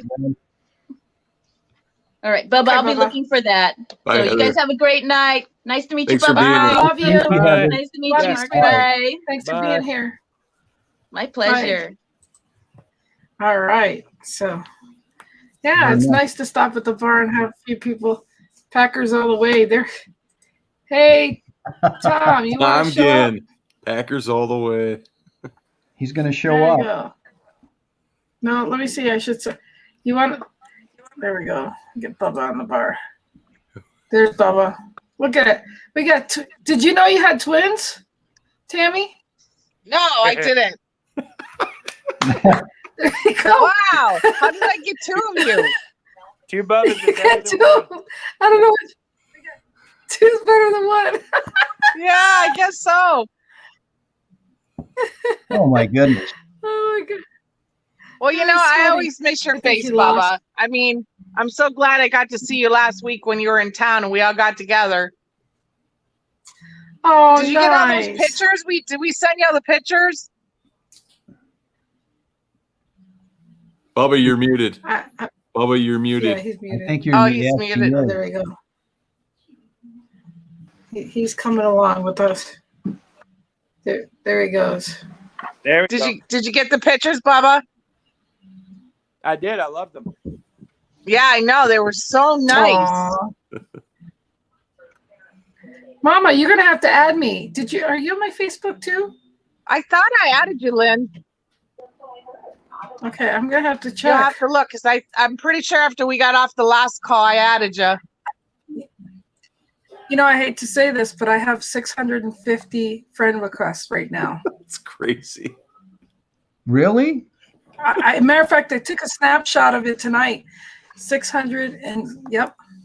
Whoa. So That's incredible. yeah. Yeah, that is. I got over 1,000. I got about 1,100 people following me right now. So yeah. Nice. But Good to have all those fans. yeah, well, don't have a show unless we have people watching. That's right. That's definitely for sure. Hey, Lynn, a man might be embedded in that group of population of new people. Look out. Yeah. Look out, Lynn. Good. Gotta go, Brad. Right, gotta go to Brad. Yeah. Thanks for being here, Gabe. Oh wait, are we gonna hear him doing this? Oh, sweet. Oh, he's outside. Oh goodness. Bubba's trying to up. hold it So- together. His facial expression tells I know. He wants to say Yeah, he's something. gonna start his own. Oh, let's see. How's that actually? all. So Mark, Heather tell messaged me and tell she us said about your this- son's wedding recently. Oh, yes, the Greek wedding. Well, let's see. There were two. Yes. So the first one, this would have been right up your alley. We were in Helen, Georgia. Okay. And we had to do it that way because at the Orthodox Church, just all churches here in Metro Atlanta, you can only have so many people, like 40 families. So what we thought they would do is go with wedding number one and do it and then wait for a big celebration. Well, actually do wedding one at the church, keep it small, intimate, and have a big celebration later on. So then they hit us with this, we're going to do it in November. And we're like, okay, and we're going to do it here. And I'm like, wow, that's like an hour and a half away, close to 2 hours. So then, you have to regroup and rethink. And we had everything planned from the rehearsal dinner since we were paying for that. So we had to switch that up. And, we just had to be real flexible. And, I guess the money was flexible too. Ha. And so it's fine. You know what I was going through. And so we made it happen, and we found a venue, and that was a concern, So we had to limit it, and it turned out beautiful. It was really nice, and it was Is really this your daughter's wedding? my son, And okay. yeah, and so it worked out great. It was beautiful. It was at a vineyard, and very nice, very picturesque, with the exception of somebody over the hill. It was like some country area down below was burning something. So this like really pungent odor started permeating. I was like, what is that smell? It wasn't horrible, but you could tell somebody was burning something. And I didn't know if no pun intended here, but I didn't know if Bubba's Barn Grill was doing something down below, or I just didn't know what was happening. So, and then in the background, because you get to do these tours, they had this guy singing, and I said, "Are we gonna like silence this? Because these young people are gonna take vows up here." So it all worked out. It was just different, and it wasn't an Orthodox wedding. So then December, Brian brought up a great point. We had to do it all over again in December. And this was the official wedding because, the church didn't recognize the wedding. I mean, they were married legally, right? But they had to get married within the church. Mm-hmm. You want to partake of the sacraments and all that. So, and it was beautiful. That's what my wife wanted. I mean, and I understand it is beautiful. So, but we had fun out in the country though. We had a blast. I mean, it was just. It was just a different venue, and everybody was like, I shouldn't say we were concerned about COVID, because that's when it started picking up again, and people were Greek dancing and all that, which I did a little bit, but then I thought about it, I'm like, well, do I want to do this all night? Because you don't know who you're next to. I mean, I know this sounds crazy, but my sister had it. She contracted it, so she was like super paranoid. She was there. She drove 16 hours from Pennsylvania to this wedding. That's incredible. Wow. I was I have a brother that lives in Cleveland, and we went to Helen. Right. And did we lose your mama? Must have lost your mama there, Bubba. He's muted. He's muted. He's trying to talk. He's trying to get on there. So. Yeah, he's talking, but. Yeah. We're talking. We can't hear you. There we go. Yeah, we can hear you now. Yep. Nice. Lynn's going to sleep. No, I'm not going to sleep yet. There she is. That's better now. I can hear everybody. It was like. It's just because your son got back. Yay. Yeah. Well, Tom said the only country wedding I was involved in was a shotgun wedding. We got married in a barn. Yeah. Did you? We did. Oh, wow. We got married in a barn in Tennessee. It was a That's beautiful cool. wedding. What, an old moonshine barn. Yeah. Yeah. Oh, wow. It was so Moonshine bar, cool. nice. It was a beautiful wedding. Like the day before, it was raining so hard. I kept praying, oh my gosh, because we're all outside, right? And there's a little bit of shelter, but mostly outside. And I just kept praying, oh God, please. And you know what? It stopped raining for the duration of the wedding. Right. Even that morning, it rained a lot. Right. And then after we closed everything up, it started raining again. It was amazing. It was beautiful, though. It was nice. Yeah. October That's what you got to worry about, Brian. You know this when you have an outside wedding. That's the other thing we were worried about. What if it rains? Yeah. This happens. Right.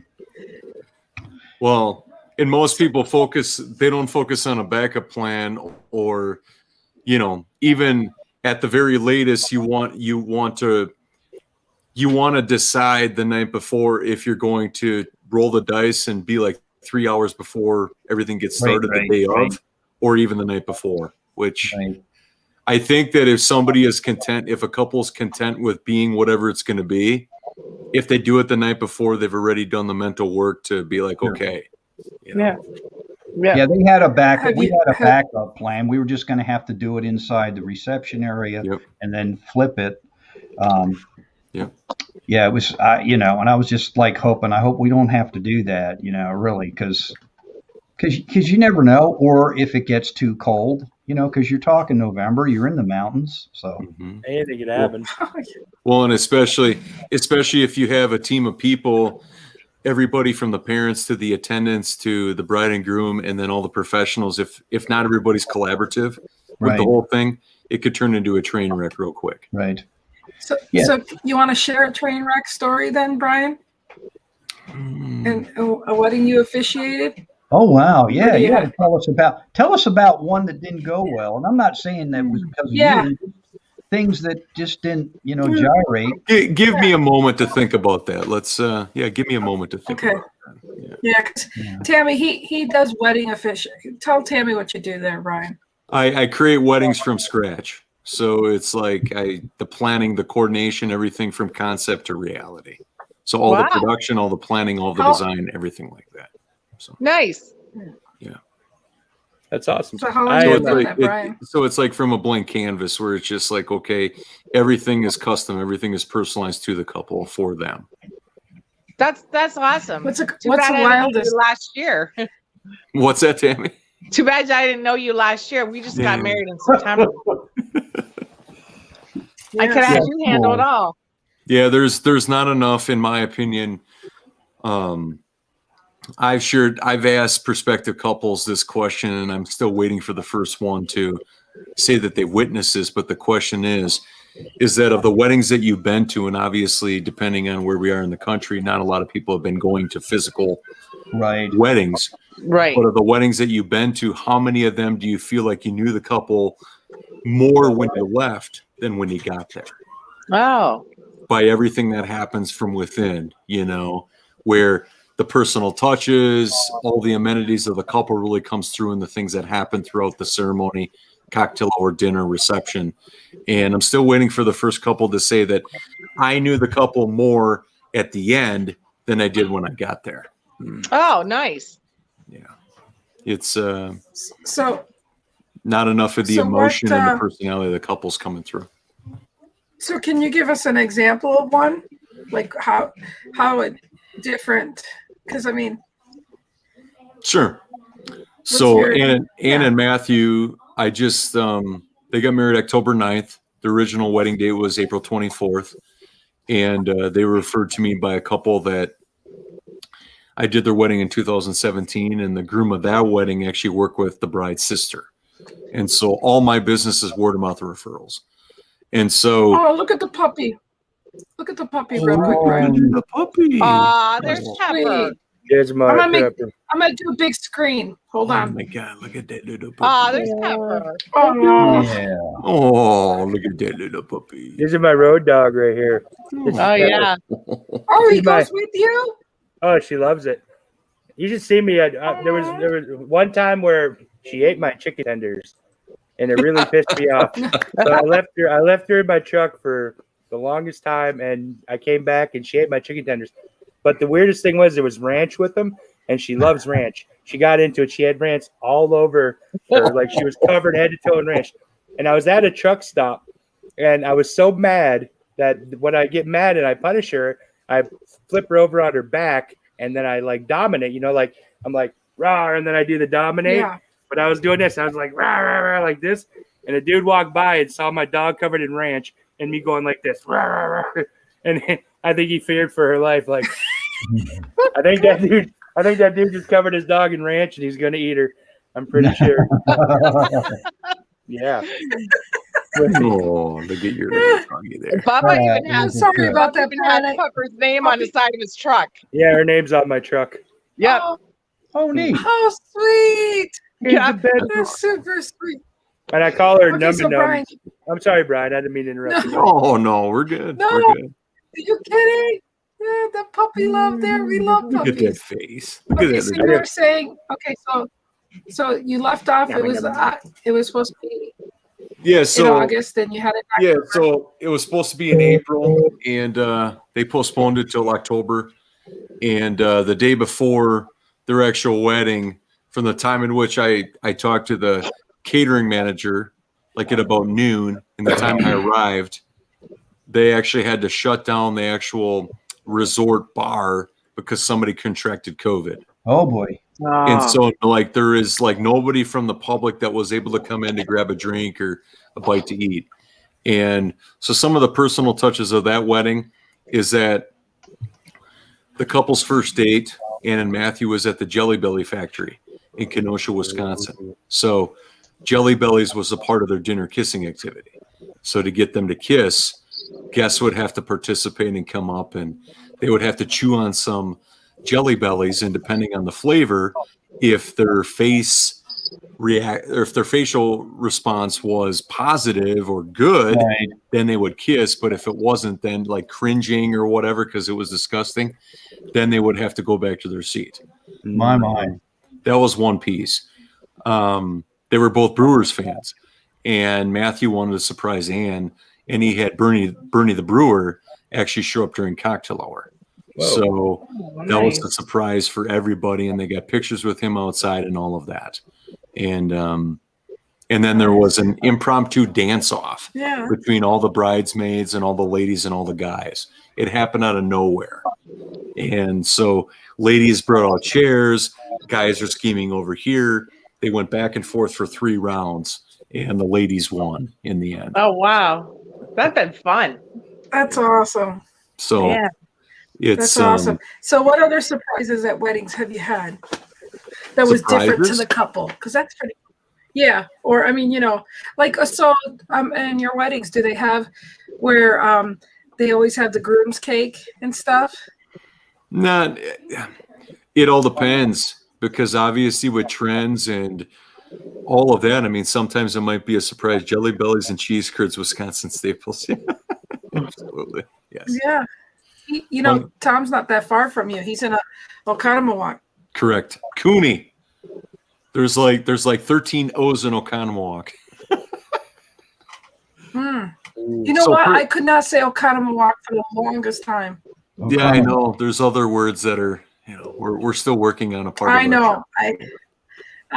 I know. Me and my enunciations. We won't even go there. No, but That's for another time. But with each couple, it's always different, because it's like until I tap into who they are as a couple, and then I let my creativity run wild, and to understand it's like, okay, well, there's no rules or laws to what a wedding can or can't be. And it's like, well, if they don't want a cake, let's not have a cake. If they, you don't have to follow, there is no script of what a wedding can be. And I think sometimes is that when people are pigeonholed into certain things, or if they've had other brothers or sisters that have gotten married, they feel like they have to do it that way, and that could be further from the truth. So, a groom's Can you cake, give suggestions? yeah. Hey, I mean, hey, but here's the thing: is that they got to, if I'm going to work with a couple, they have to be they realize that this is a part of the process. right. That I'm not an order taker. I'm not right for everybody. I mean, that's just the fact of the matter is that I don't, I'm working with a couple that I can challenge. They can challenge me. But when, look at that doggy. Look at Tammy's doggy. Okay. Right Uh-oh. Here, come on. Cooper. Wait till I get Cooper up. Here. I Cooper. Oh, look at Oh Cooper. my God! Look at the two. Oh my goodness. No, Cooper. Cute. Is that a Boston Terrier? Oh, yeah, yeah. he's full bred. Oh my wow. goodness. What a cutie. That's my He's brother's gonna be dog. 4. He'll be 4 next month. What a cutie pie. What a cutie. That's your brother, Bubba, right, Bubba? Nah. Yeah, my brother's dog. Little yeah. brother. Yeah. Yeah. Yeah, they're up. So I'm watching the dog. It's my grandpuppy. I don't have no grandkids. So I got grandpuppy. So Tammy, is that a hint? Grandma. Is that So a in the hint? morning, he got to come run in and he jumps on the bed and says, "Good morning, Grandma." So, Hey, Bubba, your Tammy, mom's Oh, giving you is a that wink hint like as a towards- hint. towards your you know. sons? I have 3 children. Yeah. Yeah, she got step grandkids. Oh, no, I got step grandkids, but I mean, this is my grandpuppy. Like, Cool. I'm also a great grandma too, aren't I? I am. You are. Yeah. Makes me a Hey, grandfather. Brian, I got to ask you a question. Brian, seriously, going back to that, what you were talking, how many people have you ever had in a wedding party? Like 14, 20 with bridesmaids, groomsmen? 26. Really? Oh, That is Wow. monstrosity. Yep, 26. 26. Yeah. Yeah. Explain that to I'd me. hire It somebody. was Am I a missing- Why is that? it was a Filipino Catholic wedding, so obviously a part of that, depending on how firm they are on, you know, religious beliefs and how close they want to maintain that, is that there was sponsors, you know, so and then there was personal assistance for, you know, ceremony and stuff like that when they do the head wrap ceremony, you know. And so yeah, 26 people. And given that amount of people, I love it because there's always a moment that you can create with them. But obviously, with the kind of introductions that are possible, like regarding if they're personalized or with bios or, you know, music bits or music bites, it's with that amount of people, it's like I'd rather personalize it on a more casual level than to have it be where everybody's standing and then they come in. You know, Right, I would right. almost rather have them, you know, and especially like if they're the type of people that don't want to be in the public eye, I would almost rather have them be seated and then I can give a little bio in a more casual fashion and then they can stand, be recognized, sit back down, and then I move on to the next person. So, you know, with a wedding party that size though, it's not something that all options are going to work, nor would I recommend them all work. Right. You know, because that's way too many people, and that is not large compared to some of the ones I've heard of, given the different cultures that are out there. Like I've heard of 50 people before, with difficult So names. do they go down and process down the you know? Do they go down to the altar? Do they process like we do it here, or how is that? Are they all standing up at the altar? No, like there would be an abundance depending on the culture, obviously, but like for a grand march and stuff like that, and that's where it brings into the couples. Like number one, how traditional do they want to make it? You know what I mean? Like, do they want to have sponsors? You know, that kind of thing. But also though, like, what is the intention we want to have out of this moment? You know, Brian, you are a brave man dealing with the neurotic brides and the bride's mom. It was the reason I only did sports photography. No, Tom, too. Excuse me. Is that Tom? Like to answer your question or your statement, is that for me it was never.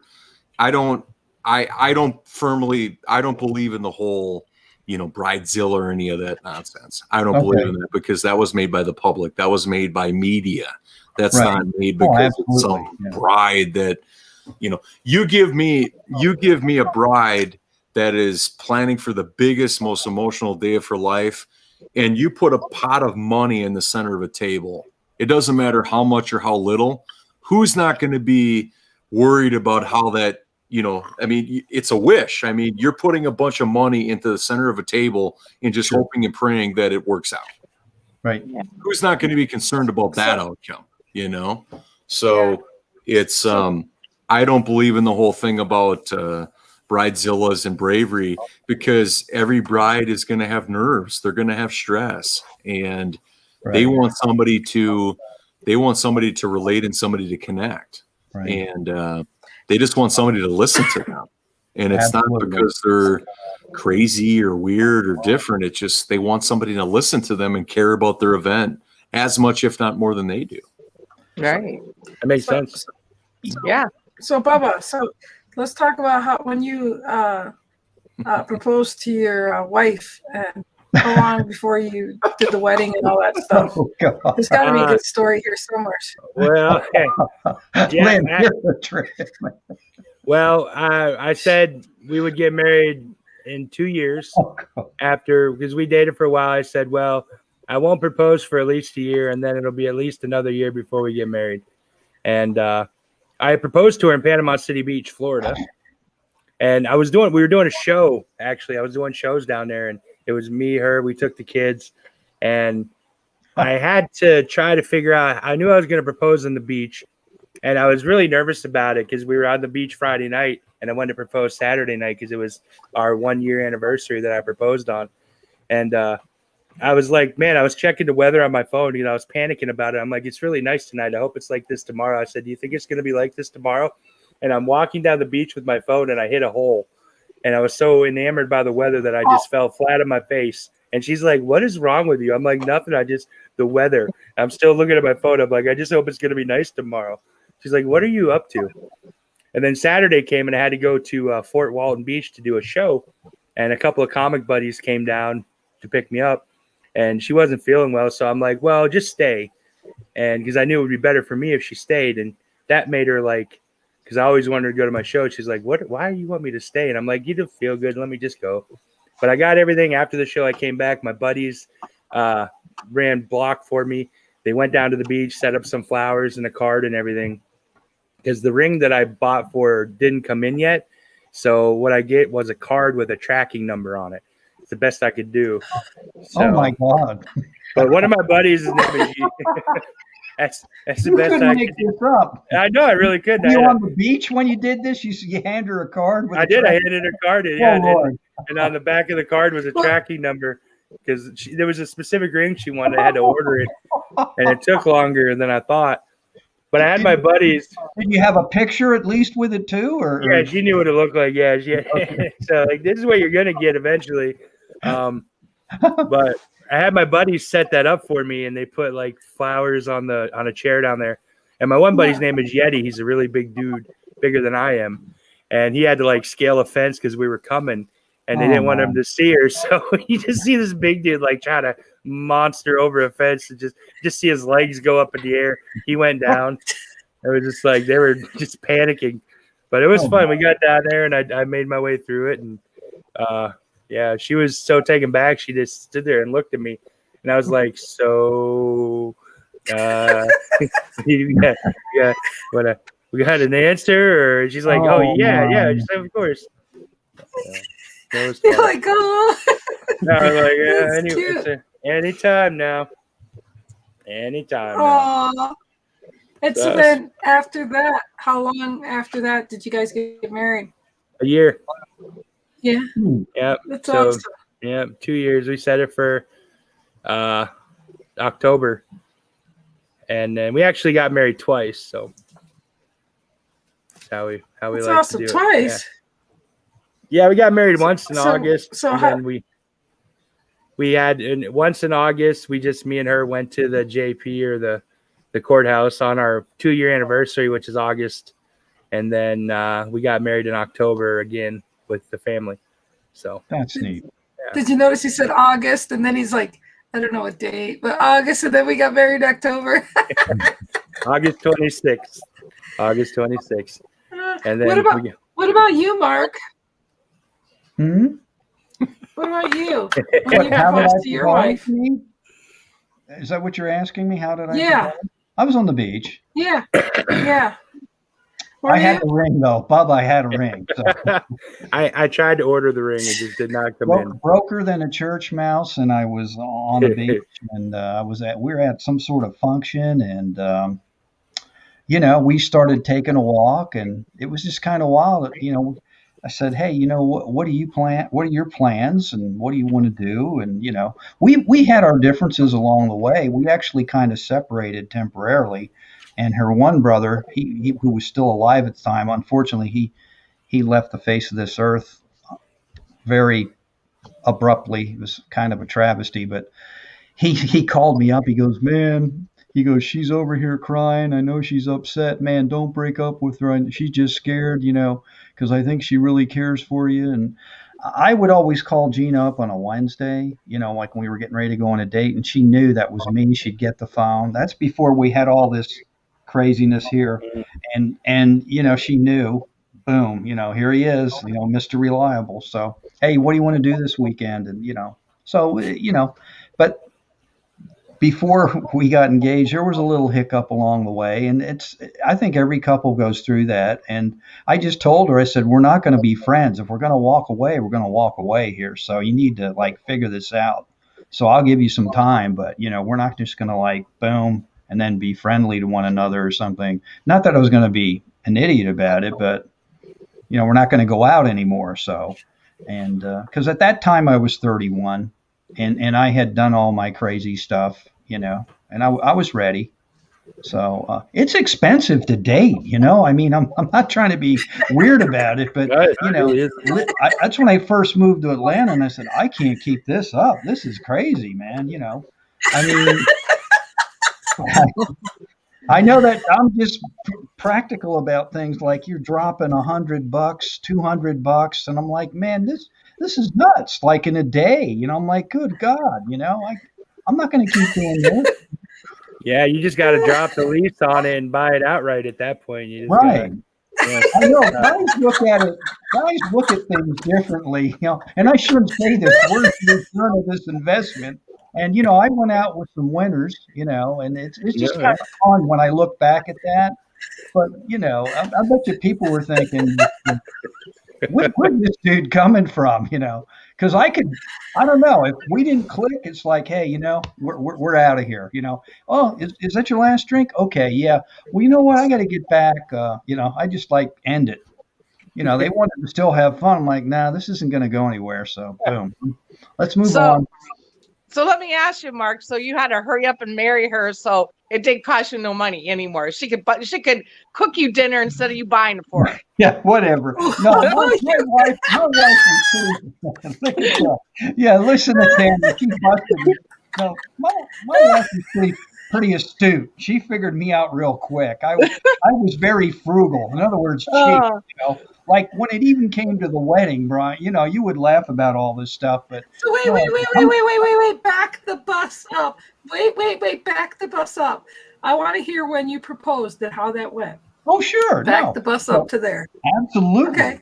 I thought I did a stellar job. We were walking hand in hand. Very nice evening. Stars were out, and I just simply asked her, what are her plans, future?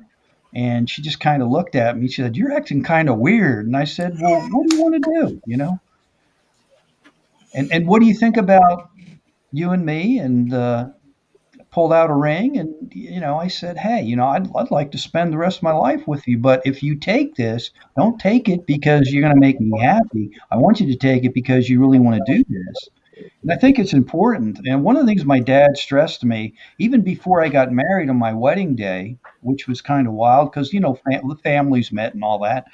Before I was getting ready to walk out there, he said, "Look, do you really want to do this?" Now, a lot of people would get upset, but his point to me was, any fool can get married. The trick is to make it work. And believe you me, I don't hold any judgment on anybody that had to go through a divorce. It's happened in my family. It's the worst thing you can go through. I don't wish it on anybody. As my brothers told me, wouldn't wish it on his worst enemy. But, he was trying to impress upon me, hey, you know what you're getting yourself into, right? He said, if you do, then you have my blessing. It was just kind of a wild, I told my wife after the wedding, I said, hey, you know what my dad told me? She's like, what? I can't believe he said that. But I mean, that's just with my dad. Was she all excited? Oh, very. Was she all excited? Oh, yeah. So you bought her a nice ring? Yes. You bought her a nice ring? Oh, yes, okay, I did. Good job. Yes, I did. It wasn't a cheap ring. It was, back in the day, it was a nice ring, Of course, like I saw what my son gave his now wife. I was like, holy moly, look at that thing. Like the rocket to But it's different now. Just things are different.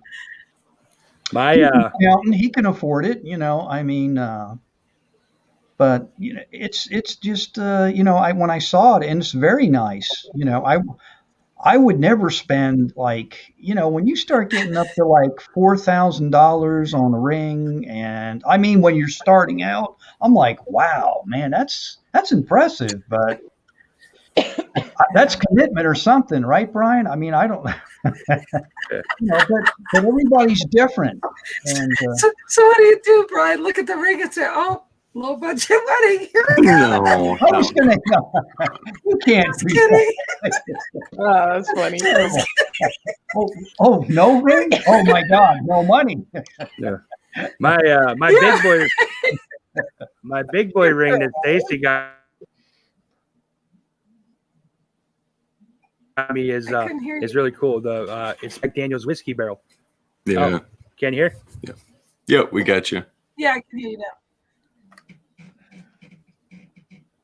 That's hear cool. But that's how it went, Lynn, and it all worked out, you know. And 2 sons later, and you know, I have to. That's one of the things we talked about, like at the rehearsal dinner. You know, when you kind of look at your son and your other son, and you kind of get a little choked up because it's like, where'd all the time go?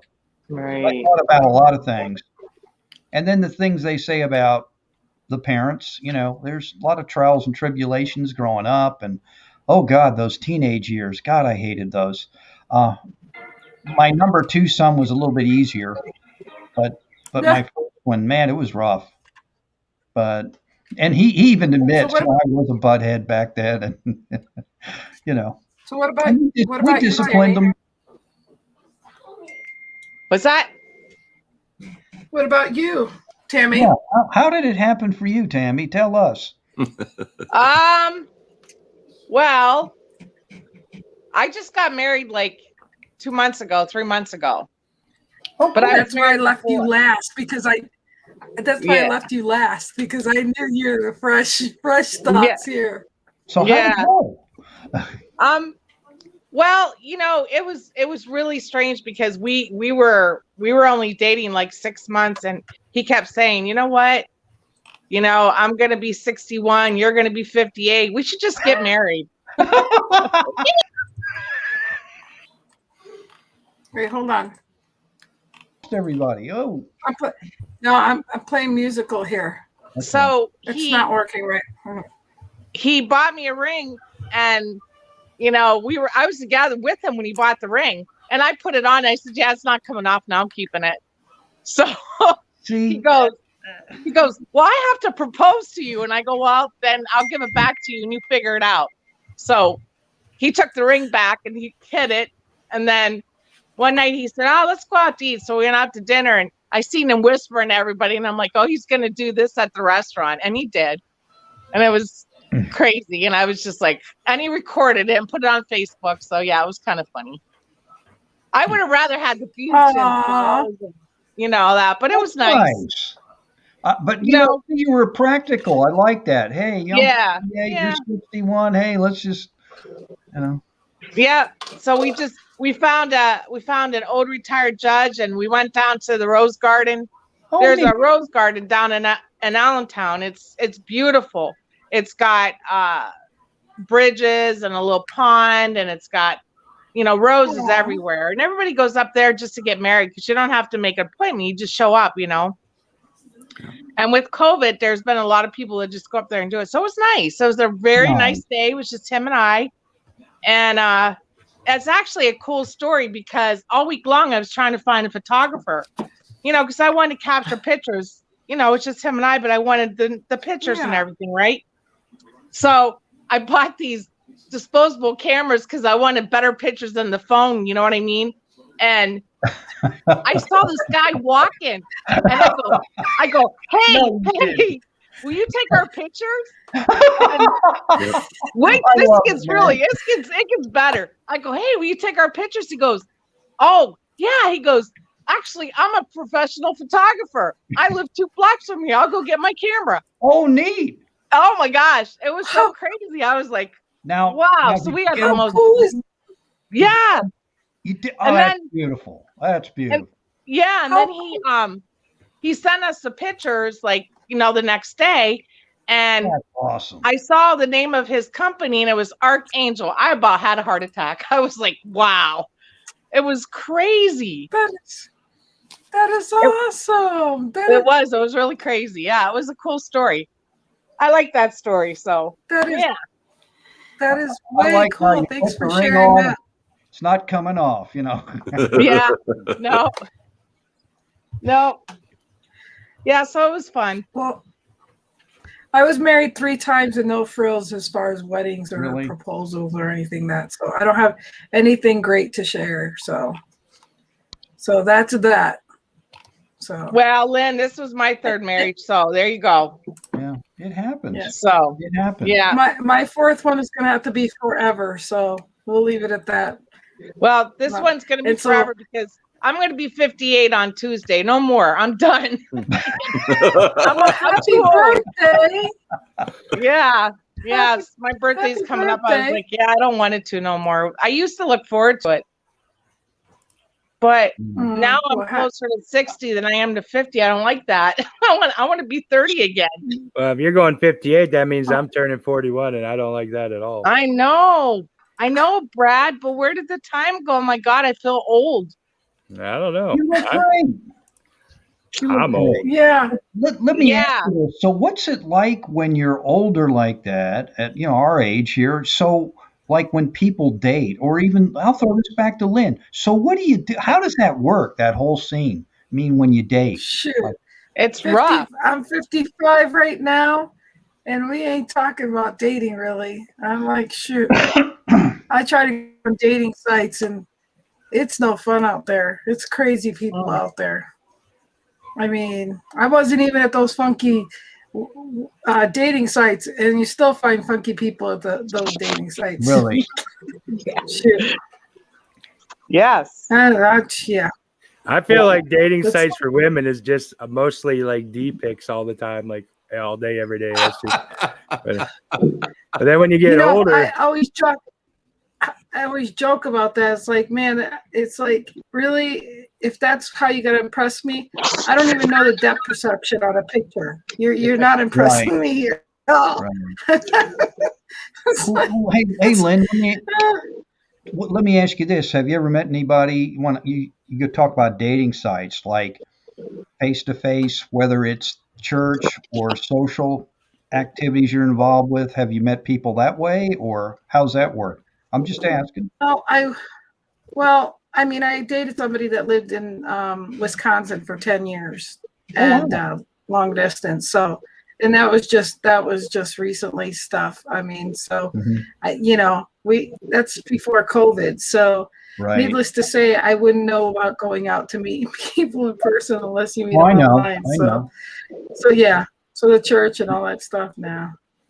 I have to worry about health issues and getting COVID. So I'm not all apt up to do that. But I don't know. Just no rush. Brian and I talk about the fact that the day I sit down and I actually write what I want in a guy, it'll probably come true. So I don't know if I'm ready. When it comes down to it, I don't know if I'm ready for that guy to show up yet. it always happens when you least expect it.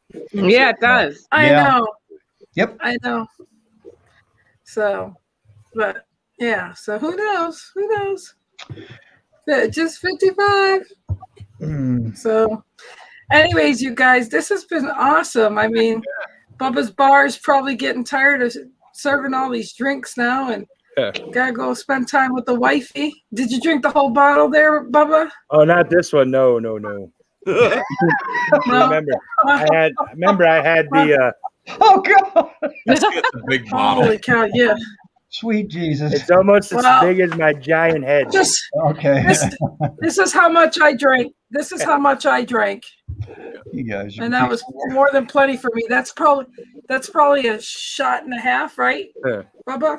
Yeah, you're probably about right. That's probably about a shot and a half. I didn't realize I had a giant head until I started doing comedy, and I'm taking pictures with people after shows, and I'm like, oh my God, my head's at least twice the size of a normal human's. It's ridiculous. Because they'll put their head up to me, and I'll just be like, boom, it's huge. So sorry, Mama, for that. Sorry, Mama. Sorry. Why? Yeah. Okay. On that note. Oh. Yeah, ladies and gentlemen. Amy's like, yeah, you made yourself a grand entrance, and it was a long, long day. Whoa. Yep. Yeah. That's what I do. Giant head from birth. I like a grand. Yeah. I like a good action. I like a lot of hoopla, when I'm entering anywhere. So. Well, that was for sure. But actually, the girth of your shoulders was way bigger than your head. So, I think I set a hospital record or something for my shoulder. Well, I know that after a very long time of trying to push and not going anywhere, they finally had to knock me out because you weren't coming out. Yeah, they yanked me out. Yep. They did. I was comfy. He didn't want to leave. Yeah. And then I didn't have another baby. I didn't have a baby for 6 years. Wonder why. I was like, no. They broke the mold on that one. Yeah, I'd never traded for the world though. He's the best thing that ever happened to me, and he's a good man. I'm very proud of him, and it's very nice because his wife is always telling me, thanks for raising such a wonderful man. So yeah, he's Aww. Yeah. I love him too. I do. All right. He's a good egg. But I'm a shit. I'm a shit if you have to deal with me on a daily basis. People get to see me like at shows. They're like, "Oh my god, it'd be amazing being with a comedian or me." I'm like, "No, it's fun for a minute, but eventually, you got to deal with me because I'm a bit much." Oh my god. He's being too hard on himself. You're a good. No. Yeah, but he's a good look. He's like, no, I'm just telling it how it is. I'm able to. I can annoy myself. So how do you annoy yourself? I want to hear this. Just being the way that I am, I just get on my own nerves and I can't stop myself sometimes. I really do. So I feel bad for Stacy. I'm like, oh. So. Well, ladies and gentlemen, I'm going to back it on out of here. I've got to leave. Bye, Mark. Yes. I enjoyed it, though. Okay. It was fun to partake and ask questions and offer suggestions. And I don't know if we discovered world peace yet, but I learned more in-depth knowledge on everybody here tonight. So it was cool. Very cool. Absolutely. Different Have a good one, Mark. Very relaxed. Yeah, thanks for inviting me. I'm glad I got to meet you, Mark. Well, it was very nice meeting you. Hey, Allentown, Pennsylvania had an aunt that lived there too. Great place. Yeah. Yeah. Nice area. Have a good one, Mark. I better take care of business so Gina doesn't yell at me. And if she does, Lynn, I'll call you back and say, hey, I'm getting trouble. No. Okay. Yeah. All right. Take care. Love you. Bye. Good. Bye. Mark's a good egg. He's funny. So, hey, real quick before I take off, did anybody get the COVID shot? No. No. You're not getting it? When you are as old as Mark, to bed early. Yeah. Tom sat down there just being I Spy, though. That's pretty funny. So no, I don't know what the doctor's going to suggest for me, but right now I just personally, for myself, I want to wait till like lots of people got the shot and see how they did. Yeah, that's a good point. I get my first dose on Thursday. Oh, you're getting one? Do you? Yep. I can't. What about you? Oh no, I'll never get it. No. I can't see getting a shot for something that has a 99.5% survival rate and a shot that's 90% effective. That doesn't add up for me. Yeah. So. Well, and Brad, I wouldn't imagine he'd get one anyways, because man, I'll tell you what, he hates needles. He hates anything to do with doctors. Oh my gosh. You know how many times when I had him at the doctor getting shots, it took 4 of us to hold him down. Which is funny with all the hardware in my face. And I know. But yeah. I know what? No, I got mine. What's that? I got my shot. I'm getting my second one on the 1st, but I'm all the everybody that's gotten it, even the old people, like the older ones where I work in the nursing home, everybody's been fine. I just think that I know everybody thinks there hasn't been a lot of information on it right now, but I think that you have to think back, like when they had the polio and people were getting the polio shots, they didn't know what was going to happen, and if we wouldn't have got that vaccine, what would have happened? Do you know what I mean? And we're more advanced nowadays, so you got to kind of look at it like that, and hope that this ratifies it, just. Yeah. Sandy said that Canada ran out of the second shot. Well, Sandra said that Canada ran out of the second shot. And hey, Larry, thanks for being here. we don't need to get political or whatever. It's the only thing I will say is that it's when we were going through this and the vaccine was way far off, people wanted it, right? Mhm. But now that it's here, now it's like no pleasing anybody, I guess. is what it is. Yeah. And that's it. That's all I wanted to say. Yeah, I'm just curious how, what your views and stuff were on it. But yeah. I'm all just for gotta stay safe. I'm all for vaccines for people. I personally never got a flu shot. I do a lot to help my immune system by taking that's how people need to focus on. They should have, instead of telling you to do all this other stuff, they should have said, work on your immune system, boost that. Yeah, be that's healthy. true. Well, I mean, like they say, vitamin C and a lot of zinc, right? That's what I take: vitamin C, zinc, all that. I mean, so that's kind of where I'm at with it. I think I already had it anyways. So yeah, and vitamin D is good for you too. Vitamin D, zinc, and vitamin C. Just taking that Cotto every day is supposed to be real helpful. So well, they did a study, and the people that had the most severe cases were also vitamin D deficient. Yep. Which most people are vitamin D deficient because we don't go outside. Well, we live in the north. Sandy we don't live where the sun shines. Yeah. Well, Sandy says I researched the shot and it's safe. 2,000 people are getting it Sunday in her town. Wow. And that's like 20% of the population. So yeah. Natural health care on the kangaroo water. Yeah. Well, Well, I'm I've gonna heard of take it, off, Sandy. guys. Thanks for inviting me. Yeah. Bye, Mama. Thanks for coming. Bye, up. Lynn. I Thanks love for being you. here, So Tammy. nice to see you. I love you too, and it was nice to see you Okay. guys. And Bubba, I love you. love you, Mama. Always. Be And safe. we'll talk to you soon. I Take will. care. Bye. Bye. Bye. So, yeah, well, we're about ready to close this bar out. It was just Bubba. kind of nice chilling out on a Saturday You're night. kicking us out. Yeah, it's fun. Yeah, I know. But you can come back. Or you can sleep on the will. couch, whatever you want to do.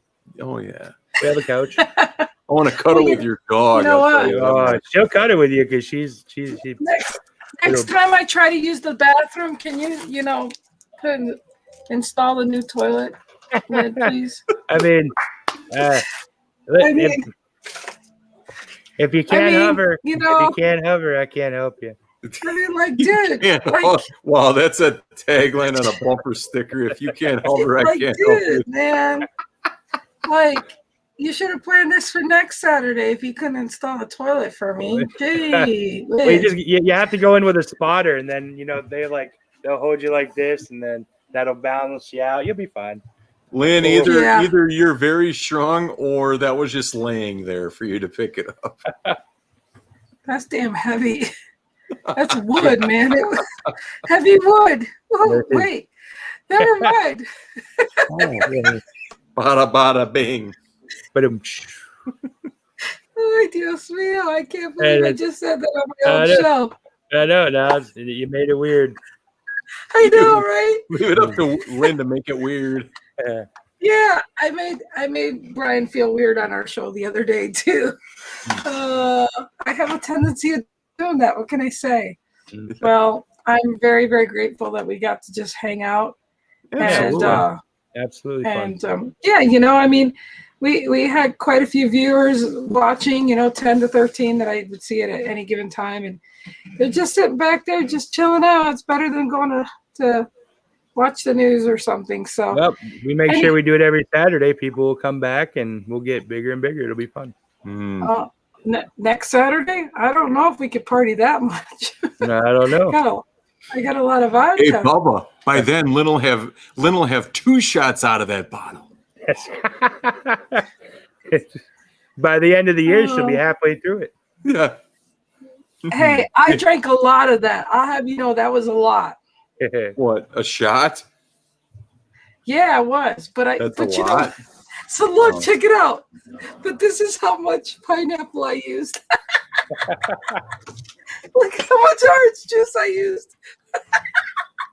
Yeah, your ratio might be a little bit off. Yeah, I was gonna say. So you're not adding to your cause there, Lynn, by how much wash you had in comparison to your shot. 1 part orange juice, 1 part pineapple juice does not mean 1 liter orange juice. Yeah. One shot and 1 quart of orange juice. That's a great mixture. So I had 3 drinks. So it was a splash here and a splash there and a little splash this and Okay, that. Lynn, you're not really helping out the cause because you have a shot and a quarter for 3 cocktails. That's You know what? That bar would be happy. They would be saving a lot of money. yeah, but Mixed you paid full price. Not That's good. right. That's good for us. Yes, exactly. We here at Bubba's Bar appreciate your business. And we will continue to underserve you as much as you would like. After we leave and we pick up our fingernails, Bubba's going to buy pizza for him and his family. That's right. I will make sure there's no more fingernails. I thought we had that taken care of, but Oh man! I don't know why. it It was was great. hey, there's a random fingernail. I don't know why I picked it up. Yeah, well, it was great. It was great to have Heather, who never did a Facebook Live, just That was great. chill out Yeah, it with was us. fun. And I want to tell you the message she left me. Wow. She goes, that was actually fun. Would love to join in again sometime. Please tell Bubba and Brian that I said thank you. Got me out of making that a non-scary situation for her. That's awesome. So that is awesome. That was So fun. watch out, world. There will be another Facebook Live person on. Another show you can watch for some other time. Well, you guys, it was really great being here with you. I think it's time for people to just, yeah, you guys need to go home now. We're saying we're done. Why are they still here? We got 5 people watching us. Time to go. Here. Time to go. Bubba's ready to grab the broom and kick us out. That was my favorite. When I we bounced, that was my favorite part of the night, was throwing everyone out at 2 Was in the it? morning. Oh yeah, I get to yell at them and be like, get. Time to go. Just go. We were glad to take your money. Now get the. Yep. Get out. Get. Done with you guys. Oh my goodness. Well, you guys, we're going to roast out of here. You guys stay right there. All right, you guys, have a good one. Thanks You for guys being can here, say everyone. goodnight. Thank you guys. Yeah, thanks for being here. You guys are still watching. You're not saying goodbye in the comment. Bye-bye. We're leaving. Bubba said bye. Have a good night, everyone. We'll see you on Monday's show.